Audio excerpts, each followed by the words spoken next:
Well, better late than never. A little more than an hour after the scheduled start, but the Reds and Pirates will do business here at PNC Park. Rain kind of held things up a little bit, but Cincinnati comes in after having split their four-game series in Florida with the Marlins. The Reds with the opener tonight in this series in Pittsburgh will send right-hander Mike Leake to the mound, while the Pirates will call on left-hander Zach Duke, who's gotten off to a pretty good start. Thanks for joining us again here at PNC Park in Pittsburgh. Paul Keels along with former Reds pitcher Chris Welsh, and certainly we talk about Mike Leake, Chris, and the Reds need him to duplicate in most cases what he did in his first game. They do. You know, you don't want to set the bar of expectation too high. I mean, after all, this is only his second professional start. He never pitched in the minor leagues. They really only did some spring training, made the ball club, and they're saying, hey, Mike, you're going to be our fifth starter. But they think he's capable and ready to do that. Of course, tonight, though, he draws the top guy in the rotation for the Pirates and Zach Duke. It'll be lefties galore in this particular series. They'll run out Brian Burris. He's a left-hander tomorrow against Johnny Cueto. And on Sunday, of course, Bronson Arroyo will try to get a win in his second start on this road trip against left-hander Paul Maholm. But tonight, it's all about Zach Duke and a guy that keeps the ball down. And Mike Leake knows he's going to have to pitch a pretty doggone good game to be able to do that. If you watch Mike Leake pitch, you see he is down in the zone all the time. Even though he walked 7 batters, he was barely off the plate. When he did miss, he was down in the strike zone, and he keeps the ball in the ballpark. Another performance like that tonight. He will not have 7 bases on balls, but he will have a pretty good outing. And the Reds need a starter to go deep in an outing. We'll be back with more, including a look at Scott Rowland when we continue from PNC Park here in Pittsburgh in the series opener.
First of 3 with the Reds and the Pirates as Cincinnati comes in after having split their series in Florida with the Marlins. The Pirates come in after a tough road trip on the West Coast, including losing 2 of 3 in San Francisco to the Giants. Well, one guy who certainly has been a focal part of what the Reds have tried to do here in 2010, unfortunately, he will not be in the lineup tonight. It is a somewhat disjointed lineup. We'll tell you more about that.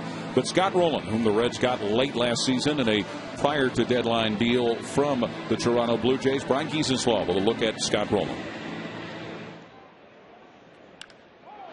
And this one is driven into left center field by Rowland. It's a 3-2 game.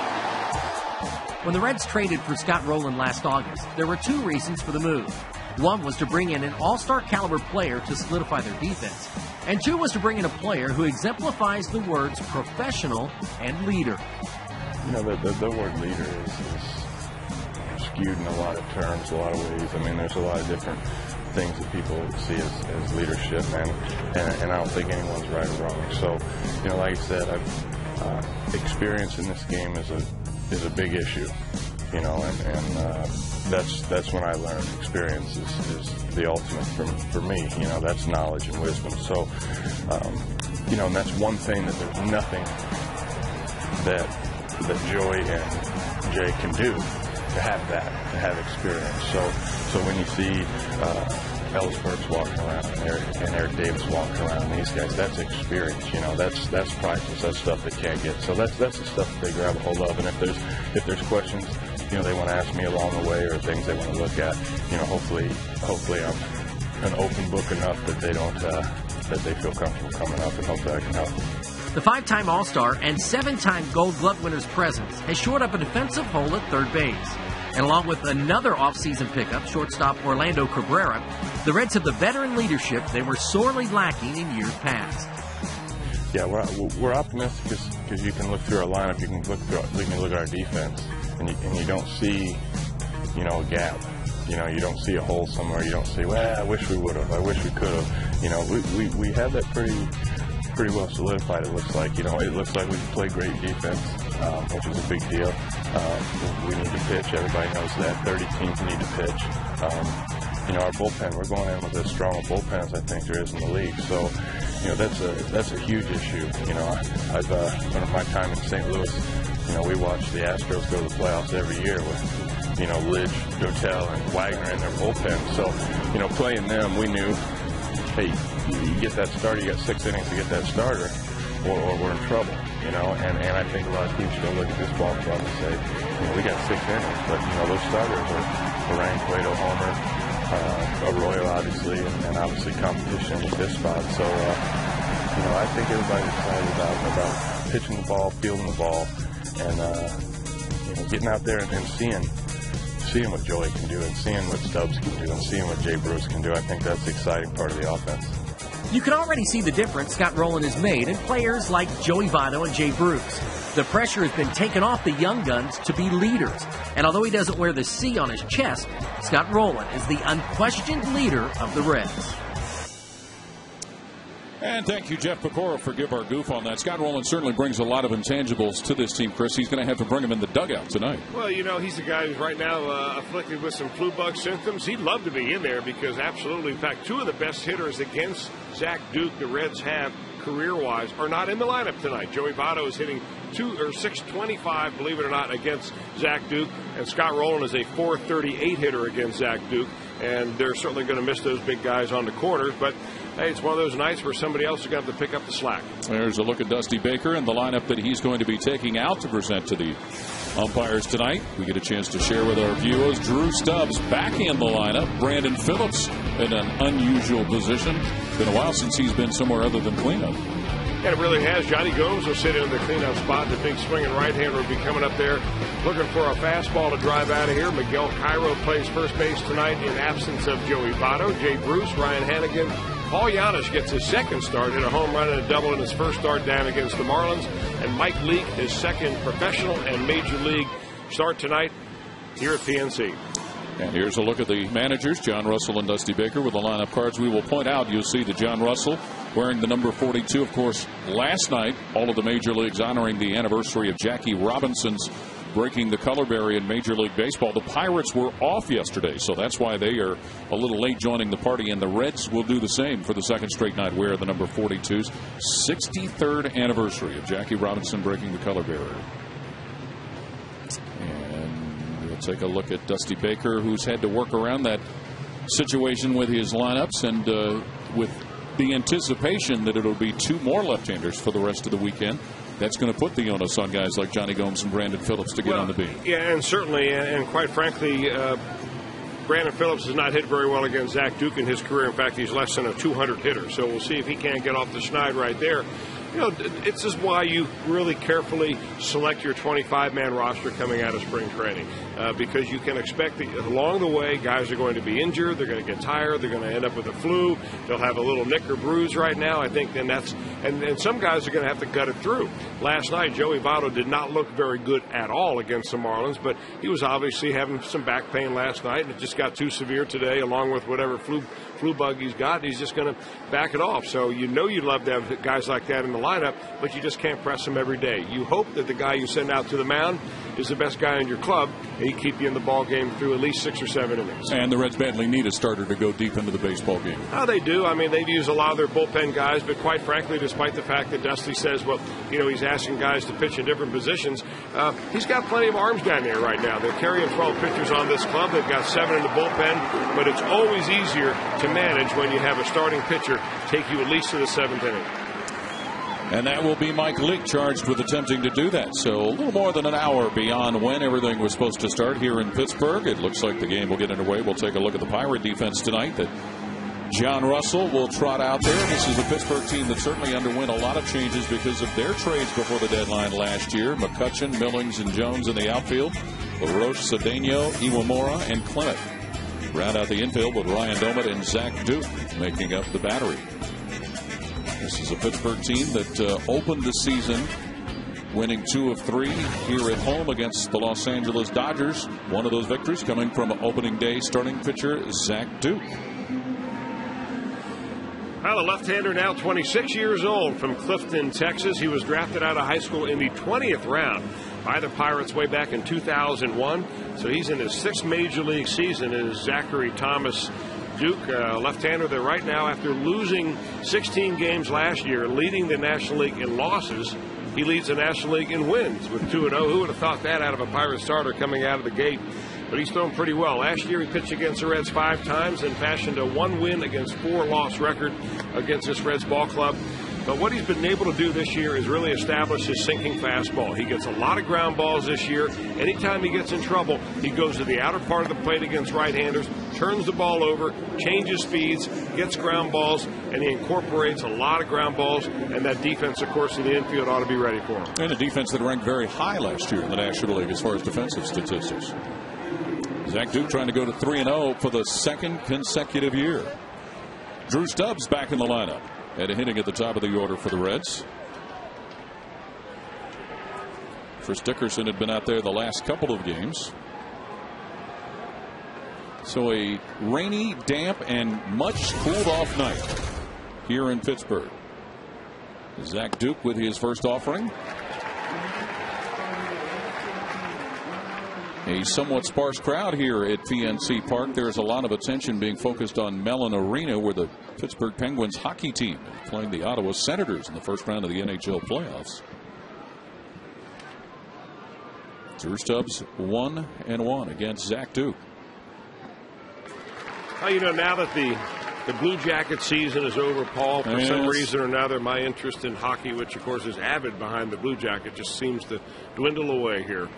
Understand. Not my favorite team in the postseason. No, we're waiting to see who the head coach will be, whether interim coach Claude Noel will be given the opportunity or whether some other candidates, such as Kevin Dineen, an original Blue Jacket, might surface. Count even, 2-2 on Drew Stubbs. And Zach Duke rings up his first strikeout of the night. And they went with the curveball after trying to throw that fastball down. And, of course, Zach Duke is a guy that has all 4 pitches. But this is a good one for him. Straight over the top. He lands it so that it's going to only be about 3 or 4 inches off the ground by the time the catcher catches it, keeps it down. And if he keeps it down there all night, you're going to have a lot of success. Orlando Cabrera comes to the plate, and a 5-game hitting streak that Cabrera is working with. The Red shortstop has gone deep a couple of times, once in the season opening series against St. Louis and once in the recently completed series down in Florida. 1-1 the count.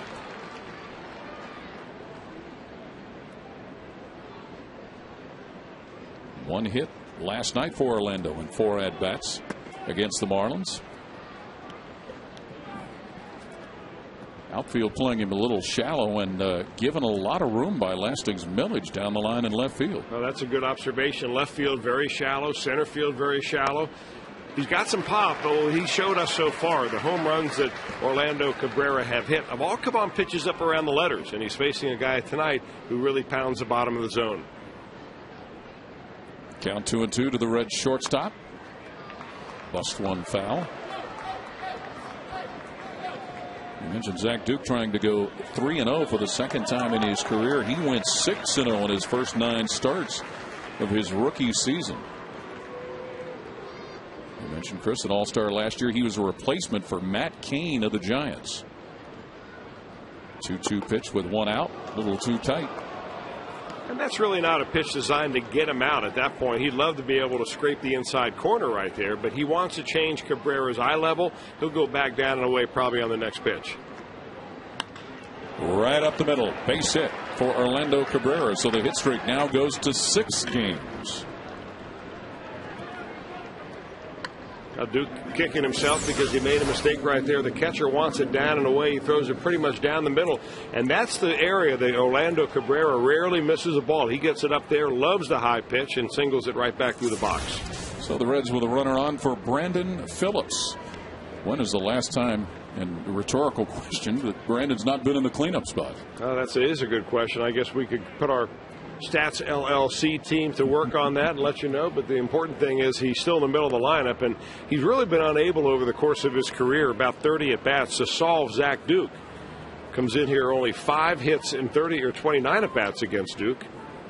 That computes to a 192 average. So you'd really like to see Brandon Phillips step up a little bit. You've got to keep your left shoulder in, go to the right field against this guy. Hitless last night in Florida, Brandon Phillips. And rolls one out in front of the plate. Swinging bunt almost, and the out recorded as Ryan Doma charged out and retires Cabrera.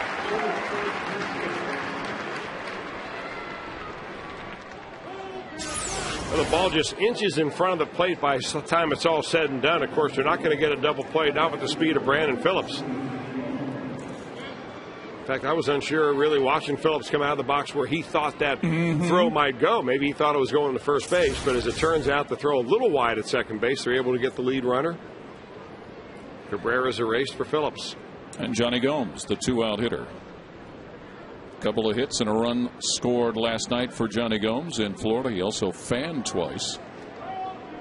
Boy, Josh Johnson really had it going last night for the Marlins. Well, he has it going pretty much 8 out of 10 times out there. 15-game winner last year. He was throwing his fastball 95, 96, and hitting his spots. So 2 out, 1 on. Here in the top of the first inning after a long rain delay to start the game at PNC Park. And you noticed Phillips getting the attention of Zach Duke on the mound before he brought it home. You know, Zach Duke is one of the best in the league at shutting down the running game. He only gave up 7 stolen bases last year. Pirate catchers threw out 8. So this guy knows a little bit about keeping runners close, and he works them. 2 out, count 1-0, and Gomes to the shortstop, Cedeno. And the inning comes to an end. A hit, a runner left, no score after the top of the first.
doing that for our viewers. As we move to the bottom of the first inning here at PNC Park, John Russell's Pirates will get their first try at the plate. The Reds unable to score on the top of the first. Here's a look at the Pittsburgh batting order. Akinori Iwamura, the leadoff batter. And as you roll further on down, you get a look there at Andrew McCutchen, who also has been a demon on the base paths. The Pirates are leading the league in stolen bases right now. The pitcher batting in the number 8 spot with Ronnie Cedeno batting number 9. We've seen Tony La Russa do that. Ned Yost did it in Milwaukee a little bit. What do you think about this pitcher not being at number 9? Well, they've done it for a little different reason here in Pittsburgh than anywhere else. They do that because Andrew McCutchen, the number 2 man in the lineup, is also as good in the eyes of John Russell as a number 3 man. So they try to get some business done in the first inning. Of course, getting McCutchen up there number 3, and then maybe they can get Jones up after if somebody gets on base. But beyond that, they want more guys on base in front of McCutchen, not necessarily the number 3 and 4 hitters. Okay. Aki Iwamura, the leadoff hitter, has worked the count to 2-1. Mike Leake looking to follow up on his successful outing, although no decision, Sunday against the Cubs. Iwamura wraps a base hit to right field. Wanted to go to second, but the throw from Jay Bruce changed his mind. Jay Bruce, part of the Reds defense, that we'll get a look at here tonight. And a solid throw from right field from Jay Bruce. Maybe as good a throw was the way he was able to get into position into the left-right field area to get to that ball in a hurry. Miguel Cairo, who finished up at first base last night, will start the night there tonight. Paul Yanish over at third base.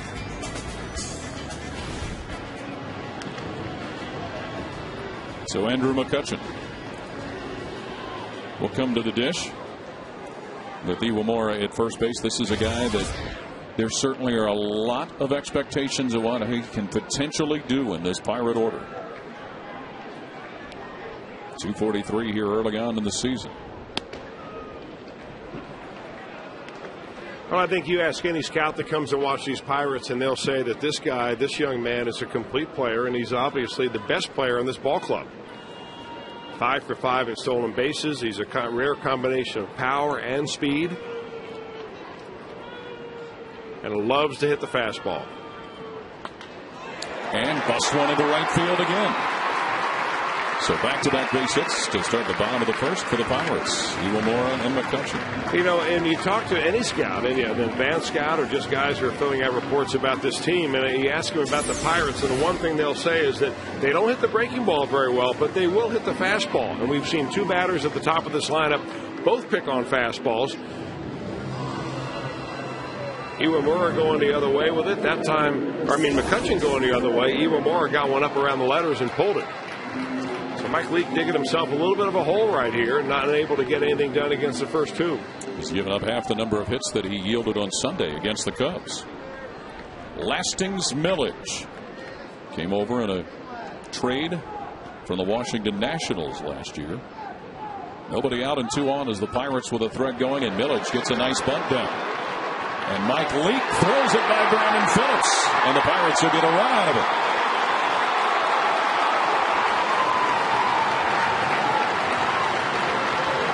So a couple of base hits and a perfectly executed bunt, and before you know it, Pittsburgh with a run to take the lead.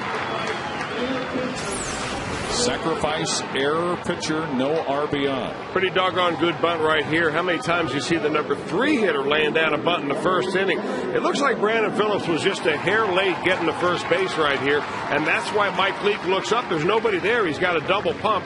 By the time he does, he's a little bit off stride. The error will go to the pitcher. The mental error, or the hustle error, or whatever you want to call it, it's got to go to the second baseman right there. Agreed. It did look like he was a tad late getting over there. So Garrett Jones with an opportunity to still do even more damage for the Pirates.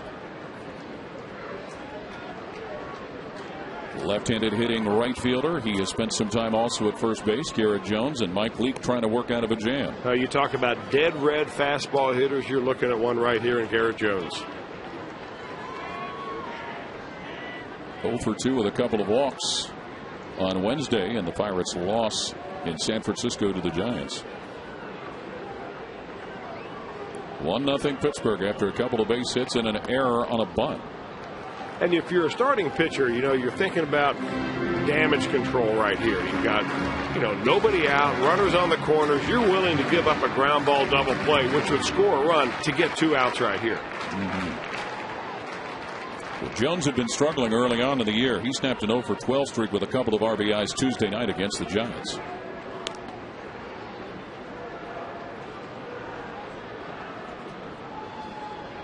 Became the first player in Pirate history, which is hard to believe, with some of the swingers they've had, to hit 3 home runs in the first 2 games of the year. But then swelled from there. Leak set for a 1-1 pitch.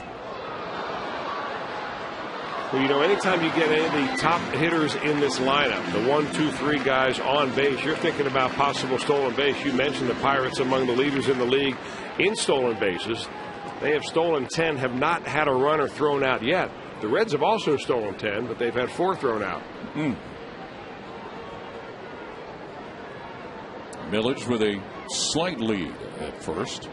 McCutchen down at third. Iwamura scored the run to give Pittsburgh the 1-0 advantage. Jones pops this to Gomes in left. Runner from third will tag. And the run will come in. Runner is retired at second as it was cut off. But the Pirates do manage to get the run in on the sacrifice fly from Garrett Jones.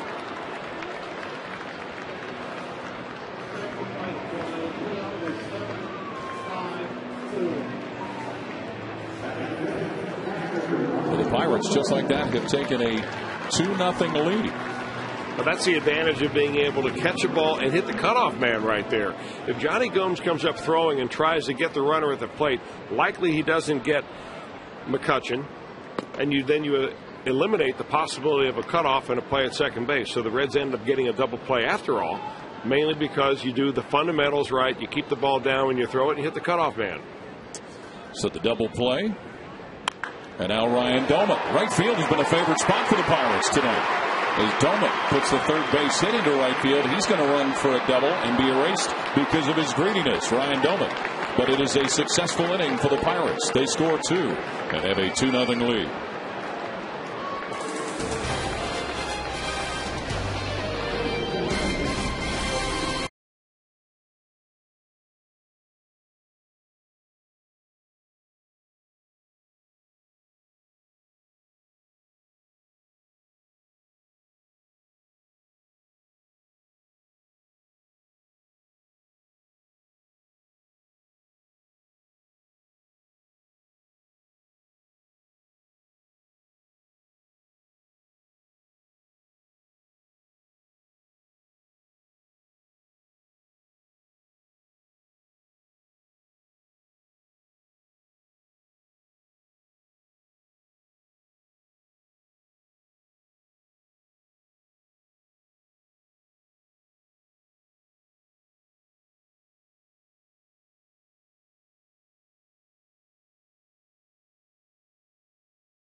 Call 1-800-HELP-OHIO. And a look at the Reds' top draft picks from the last 6 years. Certainly we've gotten a good look at what Homer Bailey, Jay Bruce, and Drew Stubbs have done. Mike Leake early on here in the season getting his feet put to the fire. You know, you look around Major League rosters, and usually teams do not miss when they draft first rounders. I mean, because Major League rosters are filled with first-round draft picks. Doesn't mean that you can't be a 20th-round pick and make the Major Leagues like Zach Duke, but A lot of number 1 picks out there that have made it to the bigs. And Miguel Cairo puts a bunt into a perfect spot to get the Reds a base runner here on the top of the 2nd inning. I like that. I mean, there's no reason to sit back. And Miguel Cairo's never had a hit in his 4 at-bats against Zach Duke previous to that bunt. You give up a couple of runs. You want to change the momentum. You don't want Zach Duke to go out there and retire 1, 2, 3 on 6 or 7 pitches. Placed it perfectly. So Jay Bruce will step in with Cairo, who got the start at first base, stationary at first base. Zach Duke's take to a 2-0 lead here in the top of the 1st inning. Jay Bruce with a 4-game hitting streak, but still searching for his first RBI of the season.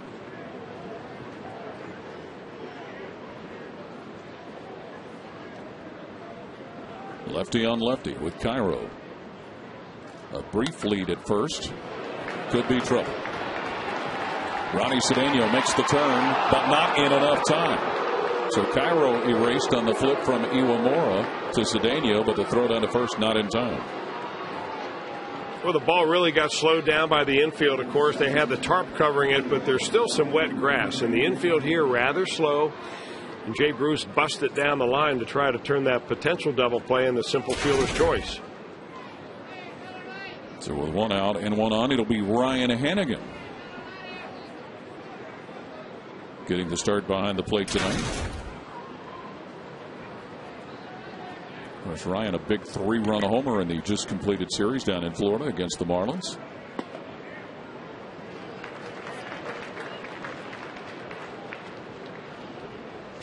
Safely in 3 of his 5 appearances during the season. Well, he went the entire season last year with 11 runs batted in, already has 4. And we talked about the Pirates and their base stealing prowess early on. Ryan Hannigan certainly can be a threat defensively behind the plate. Count 1-1. Pittsburgh scored with 3 base hits. In the bottom of the 1st inning, there was an error charged to Mike Leake that played a big part in that. Only 1 RBI. Unfair scoring decision, at least in my opinion. And would tend to agree. I mean, if you don't have a guy there covering, you've got to give him a base hit. As it turns out, it doesn't matter. Both runs are earned. Well, must be living good, Jay Bruce. Well, sometimes that happens, especially when you have a left-hander with a big high leg kick and a long, deliberate move to first base. If the runner gets a big lead and takes off and never stops, he takes off at first move right here. So he kind of throws it over. This is where you have to create a good throwing lane as a first baseman. If you're Jeff Clement, you've got to take a couple of steps inside, have a better throwing lane. He threw it over the bag. Ronnie Cedeno bobbles it, and Jay Bruce gets himself in scoring position. That is a stolen base. And that is a little harder for a right-handed throwing first baseman, isn't it? Always is. But you're only a couple of steps away from creating a good throwing angle, and that's the biggest thing. You never want to throw over the runner, because then you'll end up oftentimes throwing it into left field. So Jay Bruce at second base. Ryan Hannigan, who appeared last night, is a pinch hitter in the Reds' 10-2 loss in Florida, and was unable to come up with a base hit in that game. 2-0 Pirates, game that was delayed a little more than an hour at the start of the night because of the heavy rain that came into Pittsburgh late this afternoon. And Hannigan makes good contact, but Lastings Millage there to catch it for the second out of the inning. Paul Janisch, who gets the start tonight at third base. Both Scott Rowland and Joey Votto out of the lineup. Joey Votto bothered by a bad back. Rowland and numerous others apparently have been fighting a little bit of a flu bug that's been going around with the Reds. Also heard the Pirates have been fighting a little of that as well.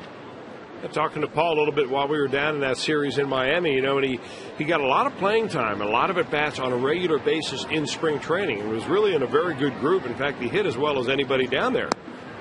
And then you come up and you sit during the first week of the year. You're not a starter, so you're going to give way to Orlando Cabrera, and you hope that when you do get in the ball game that you see the ball well. But he saw it very well.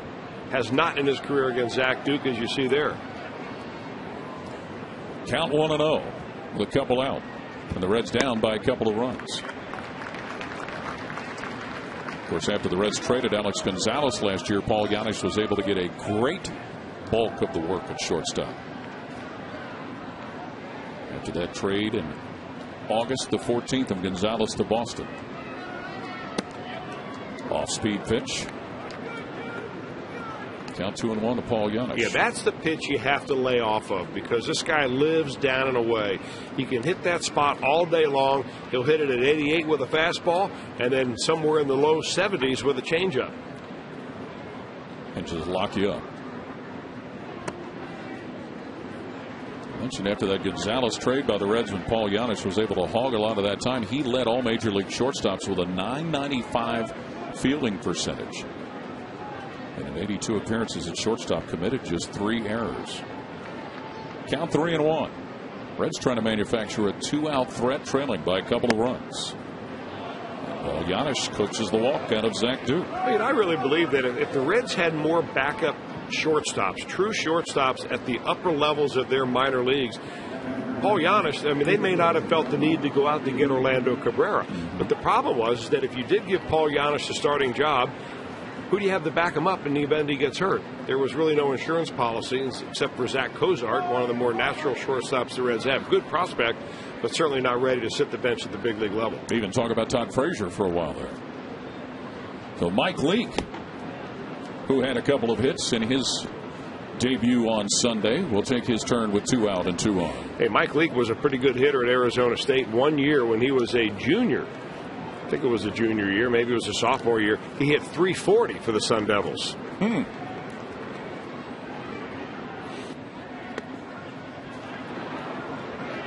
Now Zach Duke having a little problem with his opposite number here. A couple of hits off Tom Gorzolani for Mike Leake on Sunday to become the first Reds pitcher to produce 2 hits in his major league debut since Benny Fry in 1929. Who needs a DH, right? 2 on, 2 out, and the Reds down by a couple here in the top of the second at PNC Park in Pittsburgh. And Duke has to get out of the way of the ball that is clubbed, rolling slowly. Throw down to first as Cedeno is able to make the play and end the inning. But the Reds still find themselves trailing by a couple here in Pittsburgh, 2-0.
At Reds.com/UDF for details. And while you're there, stop and bring us a couple of strawberry shakes. Just run them right over here to Pittsburgh. You like the strawberry, huh? Mm-hmm. With the strawberries right down there in the bottom of the cup. Ooh.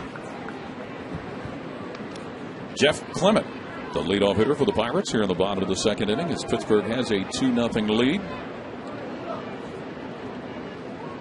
Mike Leake gives up a ball that Clement bangs to second base. Brandon Phillips to Miguel Cairo for the first out of the inning. The Cavaliers playoff action on Fox Sports Ohio Monday at 8. Garrett Rose and the Bulls rampage into the Buckeye State to battle LeBron James and the Cavs. Doing this game 2 of the first round of the NBA playoffs Monday at 8 on Fox Sports Ohio. We'll start that series tomorrow afternoon at home with the Bulls. So Mike Leake has gotten a bounce out of Jeff Clement for the first out of the inning, and Andy LaRoche, the one-out hitter, excuse me.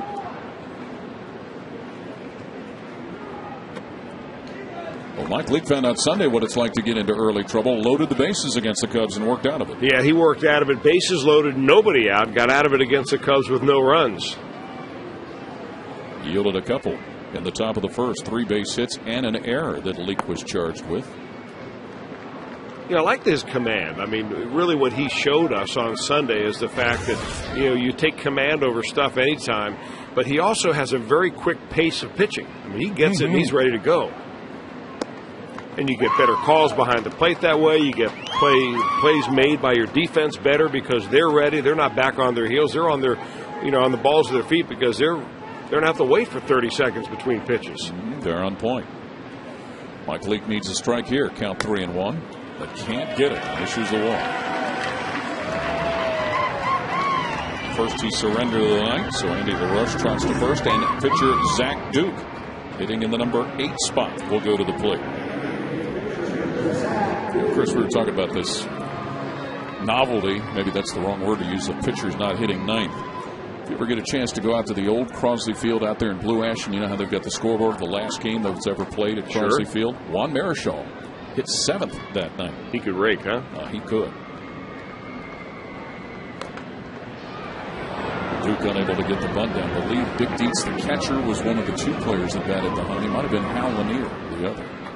Well, you have to have somebody who will bat behind in the number 9 spot to buy into it. And Ronnie Cedeno has done that here with the Pirates. But in this particular inning, the lineup configuration has worked perfectly for the Buccos manager, John Russell, because you've got the number 7 guy on base. Here comes another number 8 guy, and he's going to be able to lay the bunt down. He's going to try. And Duke is a good bunter. He had 14 sacrifices last year. That was 4th in the National League. Unable to get to that one. His first attempt had knocked it foul, but he's retreating in enough time. Duke 0 for 3 on the year at the dish. Well, he already has 2 sacrifices this year, which also puts him atop the leaderboard in that category. There you go. That's doing his job. Andy LaRoche at first, getting the walk. 2-0. Pirates with a lead. Yanish in close at third. Bunted foul for strike 2. Zach Duke's last loss, going back into 2009, came against the Rays. Trying for the 2nd consecutive year to begin a season at 3-0. This Pirate pitching staff gave up by way of trade Tom Grozzolani and Ian Snell last year.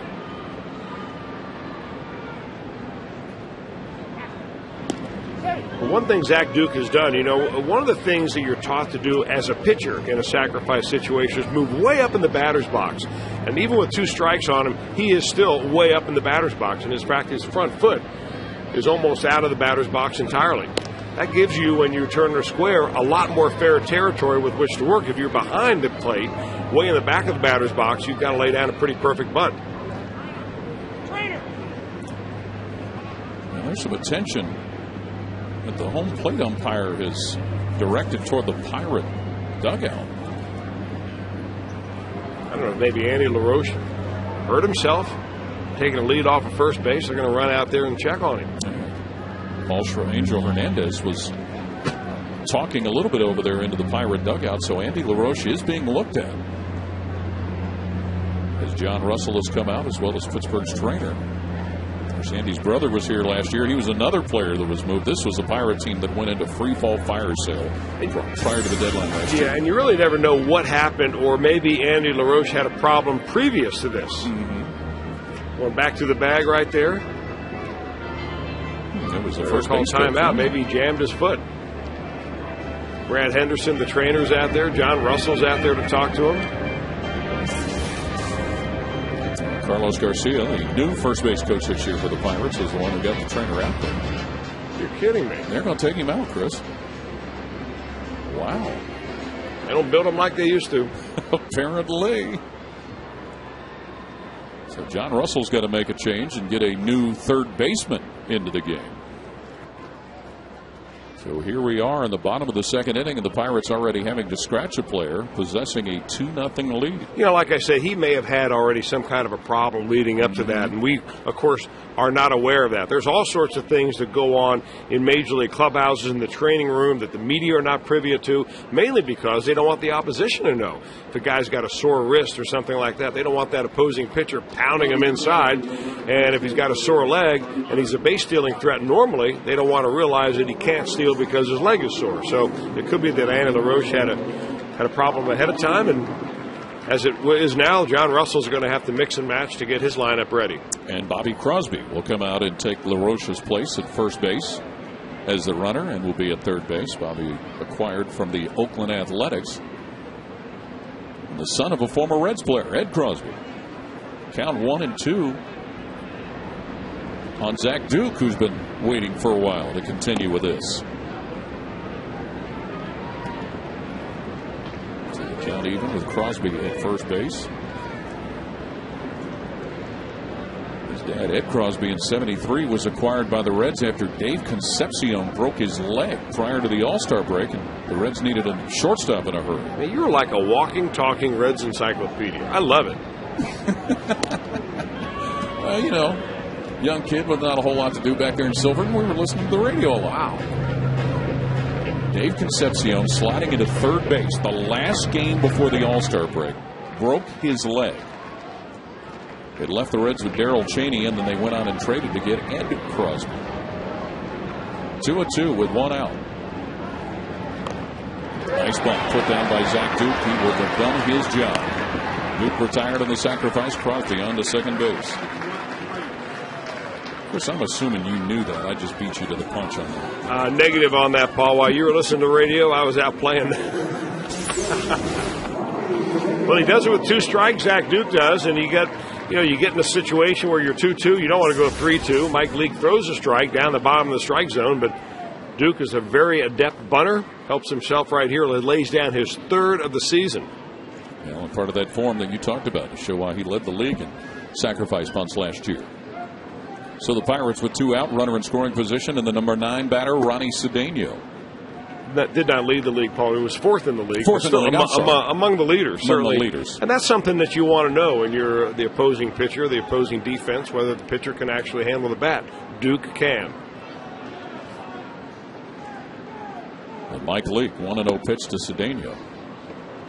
Count 1-1. Cedeno acquired with Jeff Clement in that trade with Seattle last July that sent Jack Wilson and Ian Snell to the Mariners. Native of Venezuela, Ronnie Cedeno. He's been around a little bit. Count 1-1. Mike Leake again in trouble and trying to get out of it. Cabrera in the hole. Tough play. Nope, not in enough time. Made a good effort to get it, but it'll be an infield base hit for Ronnie Cedeno.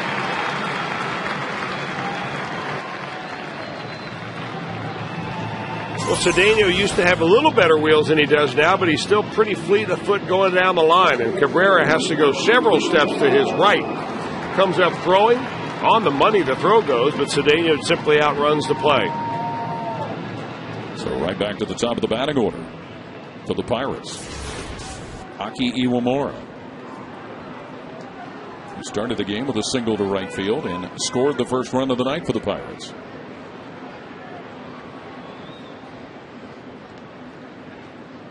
The two-out threat continues for Pittsburgh, and Mike Leake again trying to get out of trouble. And this Reds team badly needs a starting pitcher to give them some serious innings.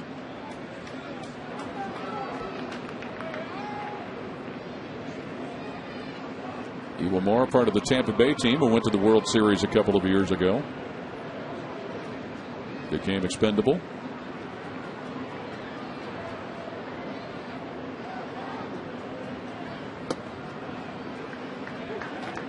Count 1-1.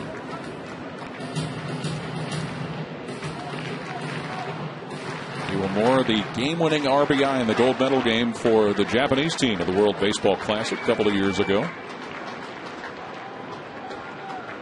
Crosby at third base, Cedeno at first, and with 2 out, Mike Lee.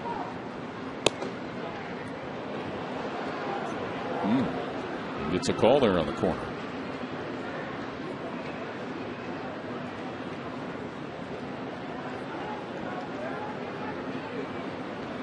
Well, Iwamura was a home run hitter in Japan when he played over for the Yakult Swallows. In fact, one year he had 44 home runs, drove in more than 100. Since coming over here playing the major leagues, has never hit double digits in home runs. Trying to keep the runners close.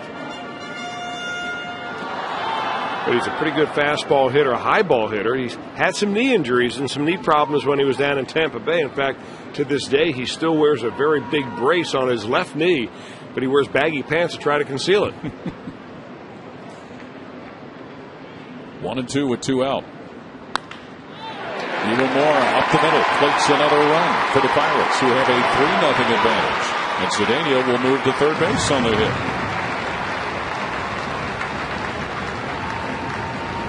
Those 2-out runs batted in, nothing sweeter for a hitter than that.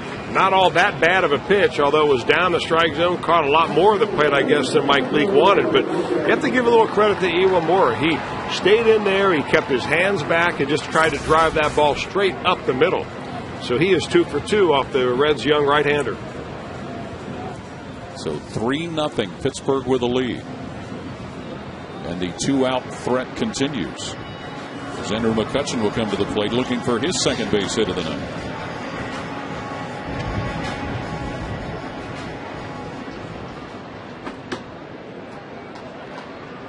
McCutchen, a single to right field, following Iwamura's leadoff single in the bottom of the first.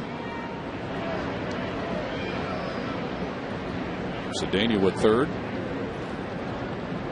Iwamura at first. Drew Stubbs will line this one up for the third out of the inning, but the Pirates do damage, getting another run here in the second inning. 3-0, Pittsburgh with a lead over the Reds.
The bullpen and their overuse, hoping last night not to have to go to that area as quickly and as much as he did, and really hoping tonight that they can ride Mike Leake as much as possible.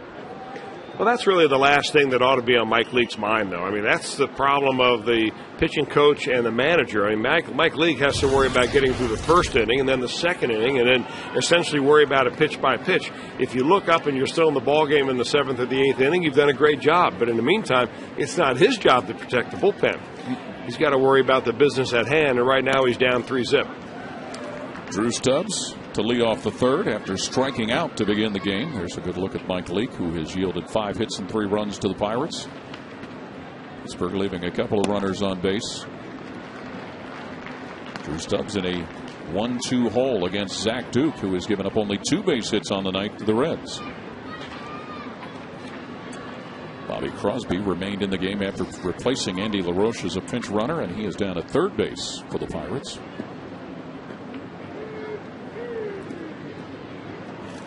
2-2 on Drew Stubbs. Bothered a little bit by some back problem during the series down there in Florida. Nothing serious, but got a little bit of a break. Well, they're happy that he's back now because they need him as a right-handed hitter against these 3 left-handed Pirate starters that they're going to see in this series. The guess is, and it is not made official, but Brian Burris is expected to go tomorrow. Ross Ollendorf has been bothered with back trouble. He's not been DL'd yet, Ollendorf, but may very well have that happen. And Paul Maholm due to pitch Sunday for Pittsburgh. Drew Stubbs with ball 4. The trot down to first base.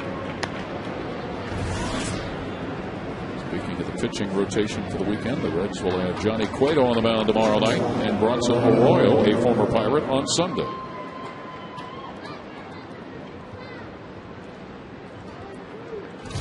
Orlando Cabrera, who has one of the 2 Reds base hits, come up for his second at-bat of the night. 3-0 Pittsburgh with a lead here at PNC Park. Cabrera looks at his throw. Stubbs coaxing Duke out of the second walk that he's given up in the course of the night.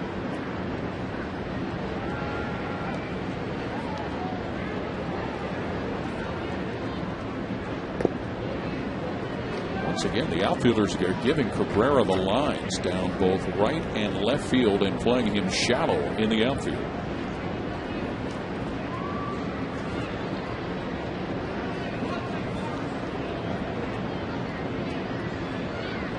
Stubbs, you would think, a threat potentially to steal at first base. This could be trouble again. Cedeno, Iwamura, snagged at first base by Clement. 2 for the price of 1. 6-4-3 double play.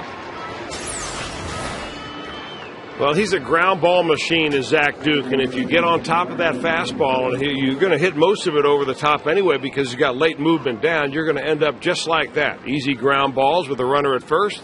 6-4-3 is the way you score it. So Brandon Phillips, the 2-out hitter with the bases cleared. Ronnie Cedeno. Phillips a fielder's choice in his first at bat. Of course, Brandon hitting in the number 3 spot right now. The last time he was not in the cleanup spot last September. Base hit, Brandon Phillips.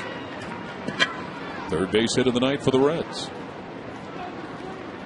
The game also on September 1st came against the Pittsburgh Pirates. So as Pittsburgh did 2-out damage, the Reds will try and do so. And Phillips went down to get that baby.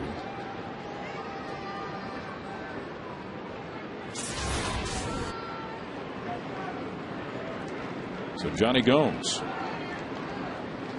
who also bounced into a fielder's choice for the final out of the first inning. He'll be the 2-out hitter. Johnny Gomes puts a charge into this one. Millage at the warning track for the final out. Pirates with a 3-0 lead over the Reds here in the third in Pittsburgh.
we move to the bottom of the third inning here at PNC Park in Pittsburgh. Lastings Millage, who tracked down the last out of the top of the third, is the leadoff batter for Pittsburgh.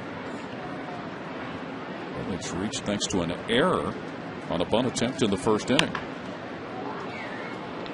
Lastings Millage screams one foul. Now, Millage, another one of those Pirate hitters that, from a scouting standpoint, falls into that category of being a dead red fastball hitter. And he hasn't seen many that he's gotten lately. Wednesday, he snapped an 0 for 9 streak with 2 hits in San Francisco.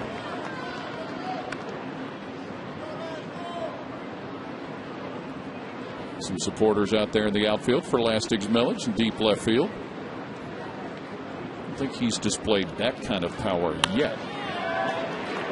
That sneaks one by Cabrera up the middle of the diamond. Lastings Millage comes up with a 6th base hit of the night for the Pirates.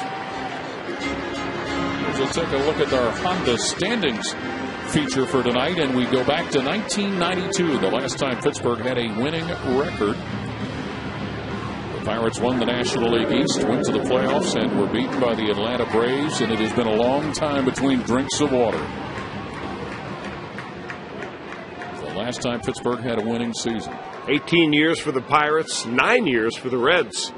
Add them up, and you've got these two franchises just looking for a way to get over 500. And crazy when you think about how successful they both were in the 70s.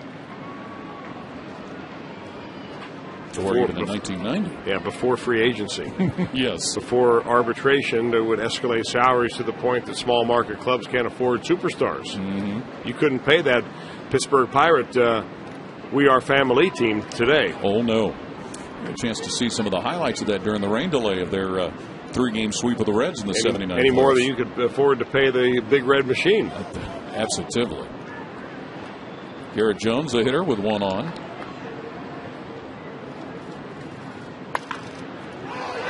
Cairo gets handcuffed by that screamer from Garrett Jones. And the Pirates will have 2 on. Garrett Jones turned on that and put it down to first base in a hurry. Well, you know, you don't have much time. You're holding the runner on, you bounce off the bag, and all of a sudden there's a ball coming at you, and you really don't have a chance to read the hop. I mean, you take whatever that hop gives you. Sometimes it's an in-between hop. Sometimes you get a nice Sunday hop, and it's an easy play, and you can turn 2. That time, Cairo just tried to block it, went up his body, and 2 have reached here. And that is ruled an error on Miguel Cairo. Should be. As hard as it's hit, still right at you. Second error of the night for the Reds. So 2 on with nobody down. And a swing and a miss by Ryan Doman. We're talking about that Pirate team of 92, if you want to put it in perspective and remember that. I think the last game in which the Braves clinched the pennant, that is when Sid Bream lumbered around third base to score on a throw to home when Stan Belinda was on the mound for the Pirates. That's when Sid Slud. Where were you when Sid Slud? Would you call what Sid did well, I guess a slide. It wasn't a slide. It was not a very athletic play. But it got the Braves the pennant and into the World Series. So 2 on and nobody out for Pirate catcher Ryan Doman. Mike Leake gets a strike. Good pitch right there. Took a little bit off that pitch. Ryan Doman, a good fastball hitter. Got ahead of him 0-2, changed speeds, and got Doman way out in front. This is what intrigued the Reds about Mike Leake, and that's a little, I guess that's a changeup right there at 81 miles an hour. Nice little break down and away from a left-hander, 4-inch break. But what he's able to do is change speeds, throw strikes with all of his pitches. Ryan Doman singled in the first inning, but then was thrown out for the last out of the inning, trying to stretch it to a double. I mean, he'll give up some hits. Every major league pitcher will. But what you really don't see is a lot of hitters having good swings off of Mike Leake. I mean, it appears that he hides the ball well. It comes out of his hand in a way that it's hard to judge the speed. And when he's able to keep it down the zone, he'll get some ground balls. In this inning, 2 of them have gone for runners. 1 of them base hit, 1 of an error. The base hit to Millage, who's at second. The error to Garrett Jones, who's at first. 3-0 Pirates, who scored twice in the first and once in the second. Young Mike Leake, his second professional start. Not just major league, second professional start. Right from Arizona State. We're looking at some of the players in the 1992 Pirates team.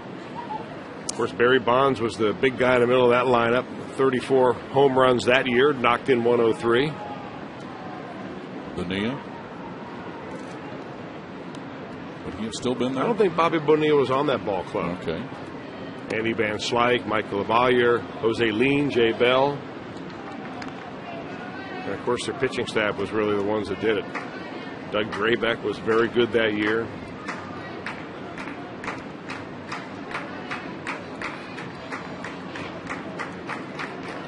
Randy Tomlin won 14 games for him.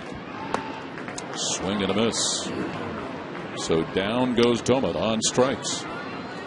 And when the Reds get it done with an RBI this season, that means another $25 from Shakely for the Reds Community Fund. Shakely, it's done. So Bobby Crosby will be the one-out hitter.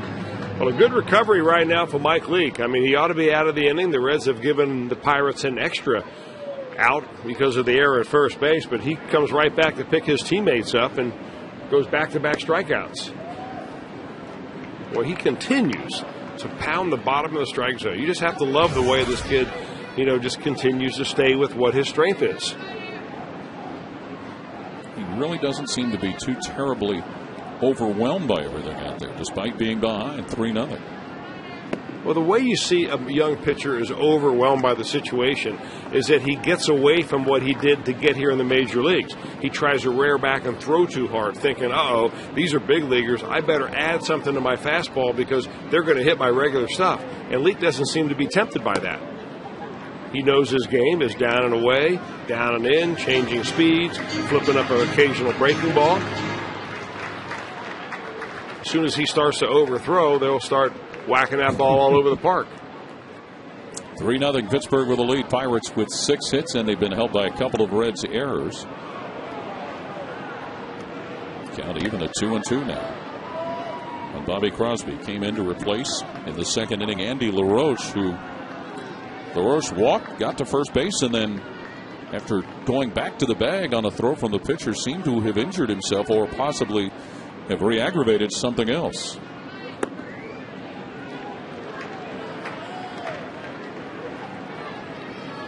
So the count runs full with 2 out on Crosby.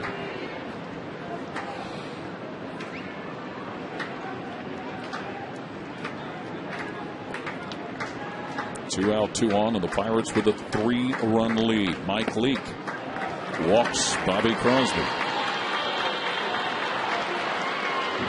So the bases are full of Pirates for the pitcher, Zach Duke. Oh, you'd love to have Zach Duke lead the inning off, but, if it's a situational walk and you've got the pitcher on deck, there's no reason to go out there and pitch behind in the count to a legitimate everyday major league player like Bobby Crosby when you got the pitcher on deck. Mm-hmm. But you had better take care of business right here.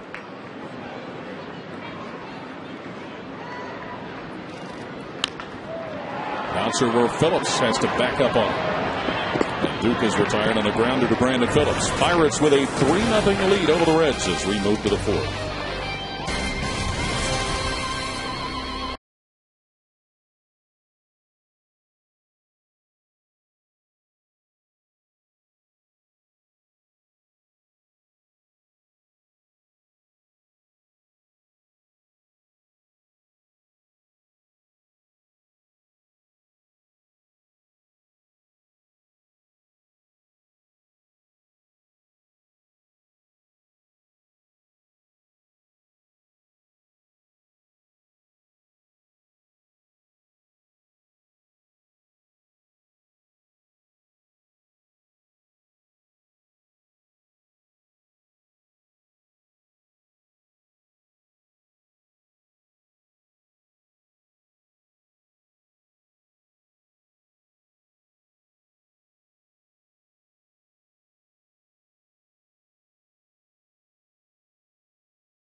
By Geico. 15 minutes can save you 15% or more on car insurance. Visit us at geico.com or call 1-800-947-AUTO. And by GMC, we are professional grade. Welcome back to PNC Park here in Pittsburgh. The Pirates with a 3-0 lead over the Reds as we roll into the top of the fourth inning. A game that was delayed at the outset because of rain. Let me correct my mistake from the last half inning. A couple of strikeouts for Mike Lee, as he was able to fan Ryan Doman and Jeff Clement. Miguel Cairo was able to get on base thanks to a bunt base hit, his first at-bat in the second inning. Getting the start tonight at first base because of Joey Votto's back difficulties. Well, he's one of those players that, he's on this ball club because he's a veteran. He can accept the bench role. He's got a little bit of pop from the bench. He can play any position in the infield or outfield as needed. But he's also been on winning ball clubs. He's been with the Yankees. He's been with the St. Louis Cardinals. Been with a lot of other teams, Cairo has. But he's learned the winning ways, and I think that's what Walt Jocketty and the rest of this Reds team wanted to do, is bring some guys in here that know how to win. Teach the young players how to prepare to win, not just how to prepare to play. Under to second base, and Iwamura for the first out of the inning for Miguel Cairo. So Jay Bruce will come up. It might be easier to mention the teams he hasn't played for. Yeah, you know what? You're probably right. Give us a list. Well, he has played for the Blue Jays, Cubs, Rays, Cardinals, Yankees, Mets, Mariners, and Phillies. And you sound like a disclaimer ad reader right there. You know that? Read small print. 127 games for Miguel Cairo at first base coming into the season this year. Jay Bruce, the one-out hitter.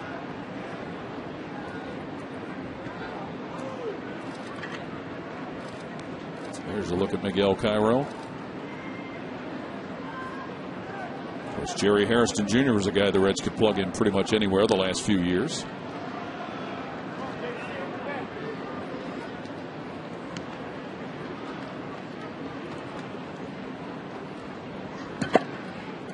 Jay Bruce trying to get it done against a left-hander. Finds himself a strikeout victim of said left-hander, Zach Duke. Well, sometimes, when you're a young player, where you err is on pitch recognition. And I think he probably saw that pitch was a breaking ball, but certainly didn't think it was going to be a strike, or at least didn't think it was going to break out of the strike zone as dramatically as it did. Jay's been a strikeout victim a lot so far in his early season. Despite hitting the ball hard, he's not had a lot of luck in finding some holes. Reds could use a few hits. They garnered only 7 hits last night against 15 poured out by the Marlins. And it scratched across 3 tonight. Ryan Hannigan, the 2-out batter. A 1 pitch from Zach Duke. Hannigan a fly ball to left field for the second out of the second inning.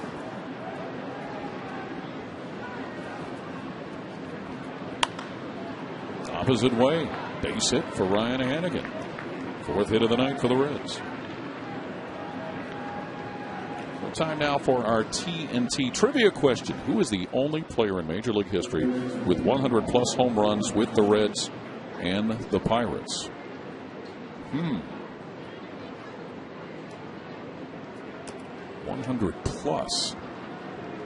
That's got to be Parkway, right? That's almost too easy, isn't it? Well, for those of us who grew up in that generation or played with them or had to pitch against them. Shallow center. And retired for the 3rd outing of the inning on Paul Janish's fly ball. So we'll see if Dave Parker is the answer to our trivia question. 3-0. Pirates ahead of the Reds.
4th inning. Our AT&T trivia question: who is the only player in Major League history with 100 or more homers with both the Reds and the Pirates? As Ronnie Cedeno leads it off for Pittsburgh. Our answer, as we guessed, Dave Parker.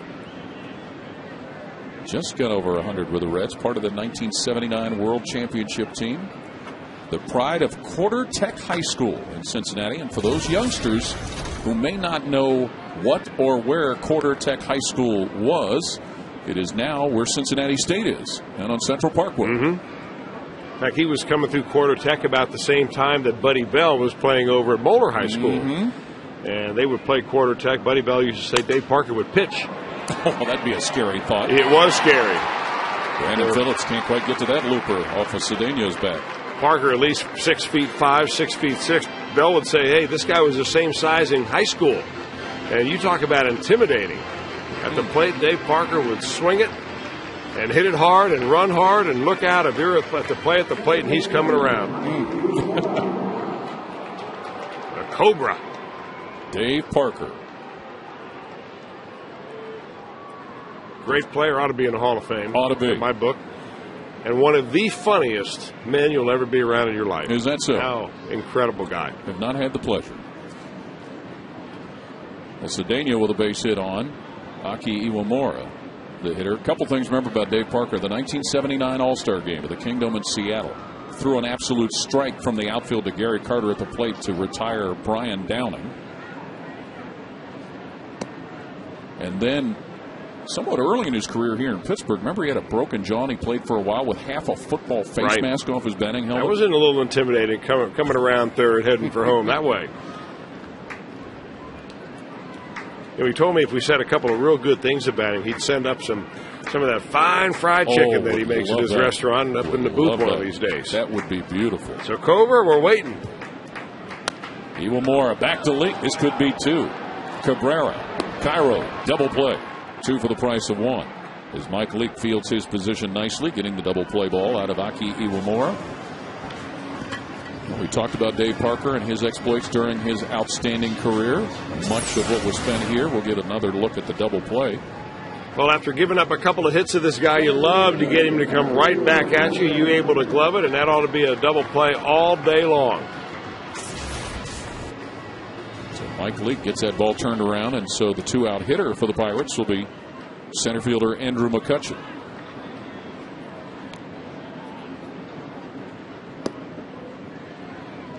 Strike 1 from Mike Leake. McCutchen with a single in the first inning, and then a fly ball to center field to end the second inning. Mike Leake looks like he's still going about it with ease. Well, you know what? He really is hard to read. And, you know, I remember my dad and many coaches along the way say, hey, don't show emotion on the mound. And for some kids, it's easier than others. But he's a guy that just seems about going about his business, throwing the ball, trying to pitch his game, stick to the scouting report. 2-1 the count. Mike Leake, Andrew McCutchen.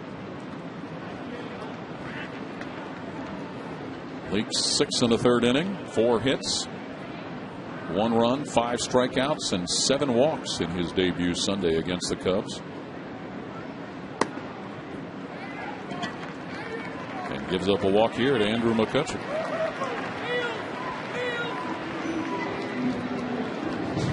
Dusty Maker mentioned tonight before the game that the walks were what really aided Mike Leake. That's not been part of his makeup.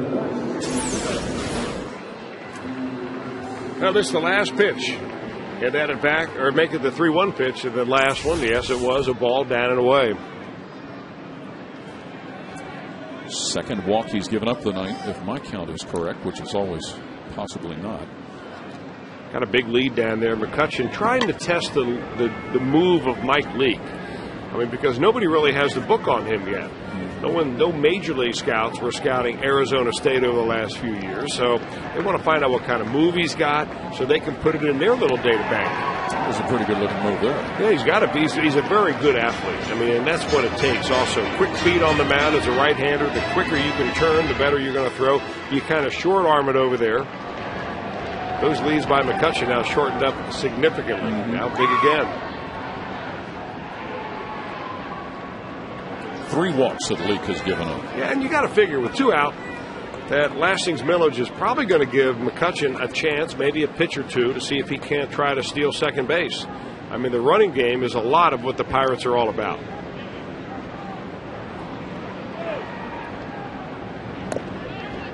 Millage with a base hit in the 3rd.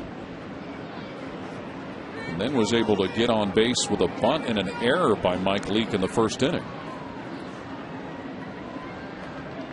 3-0 Pittsburgh. Pirates with 2 runs in the 1st inning, 1 in the 2nd.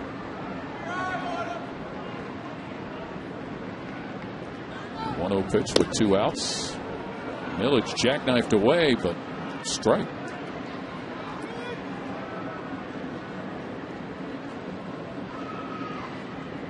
This game started a little more than an hour behind schedule because of a rain delay. Some heavy rain came in during the afternoon here in Pittsburgh and has massively cooled the night off. 1-1. They're talking about tomorrow night possible rain and snow showers. I thought we were out of that. I was going to say, are the Steelers playing?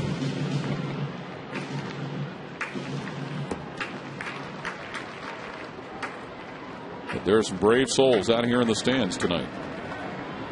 1-1 with 2 out and a runner on for Mike Leake, trying to get off the hook again. Millage will step away. Guy over there in the booth next to us up here without a coat, Jeff Bradley. Short sleeve golf shirt. Cowboy's a tough guy. Apparently. Right back at Leake. That'll take care of the inning. Pirates, however, do have a 3-0 lead here in Pittsburgh.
Luxurious seating section at Great American Ballpark. Located directly above the owner's suite behind home plate, this covered outdoor area can host your group of 30 to 48 people for one all-inclusive price. Reserve your game date today by calling the Reds Group Sales Department at 765-7600.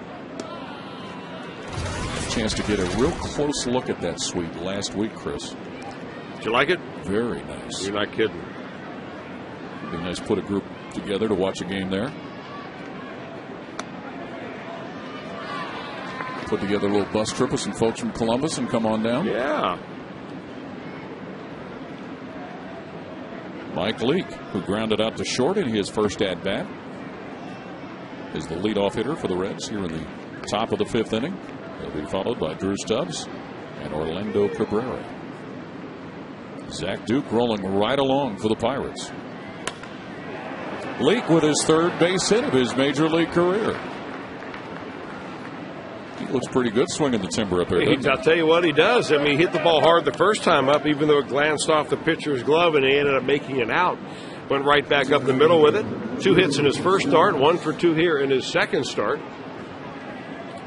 He's got to look up at the scoreboard and say, you know what, I'm tired of pitching up there when I see nothing but zeros on behalf of the Reds. Zach Duke gets it up around waist high, and Leake drops a base hit on him. Nice going, young man. Yes. So the Reds get the leadoff runner on for Drew Stubbs.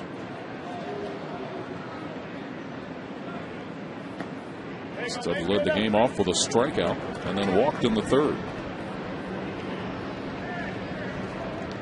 Texas Longhorn, Drew Stubbs.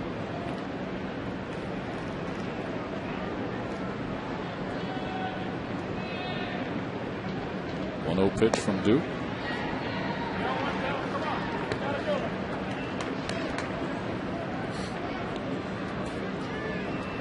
First round draft choice, the 8th overall selection by the Reds in the June 06 first year player draft.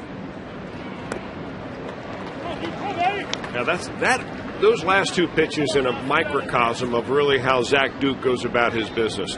He throws one pitch at 86 miles an hour out in the corner, and you chase it, and then he takes about 4 or 5 miles an hour off. Not really a changeup, more of like a dead fish pitch is what they call it. And the breaking ball, not going to turn 2 on him. Nope. So Leake erased on the fielder's choice. But Stubbs will remain alive at first base for Orlando Cabrera. And that's a good turnover for the Reds. Obviously, they've got their speediest player on first base right now, and they need to get something going. Now the question is, will Drew Stubbs take a chance on trying to steal a base off of Zach Duke? Something the other night, late in one of those games the Reds won down in Florida, to see both Stubbs and Dickerson on the base paths late in a close game. They did. Waiting for him to steal. They did not in that situation. And, Stubbs was on in the third inning. And you got to figure that he has seen now the move of Zach Duke. Firsthand and up close.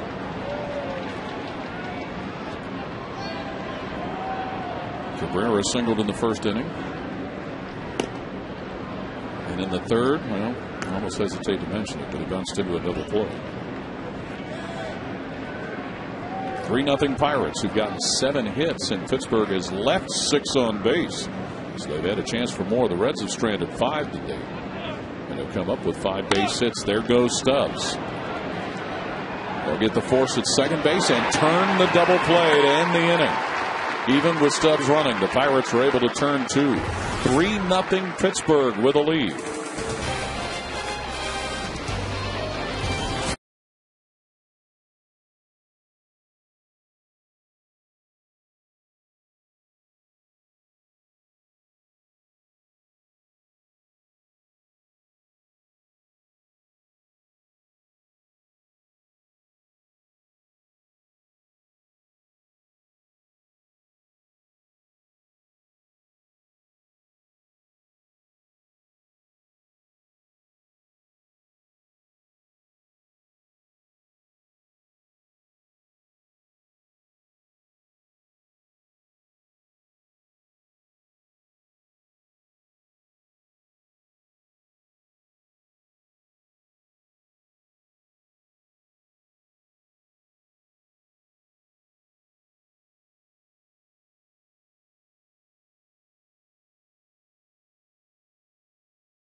Back to business here in the bottom of the 5th inning in Pittsburgh. The Pirates with a 3-0 over the Reds, and Mike Leake. Garrett Jones to lead the inning off for Pittsburgh. Leake with the 1 base hit that the Reds were able to come up with. and their portion of the 5th inning. Swing and a miss by Garrett Jones,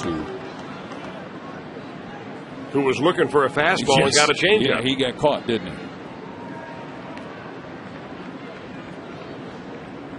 Garrett Jones in right field. He's played a little bit of first base.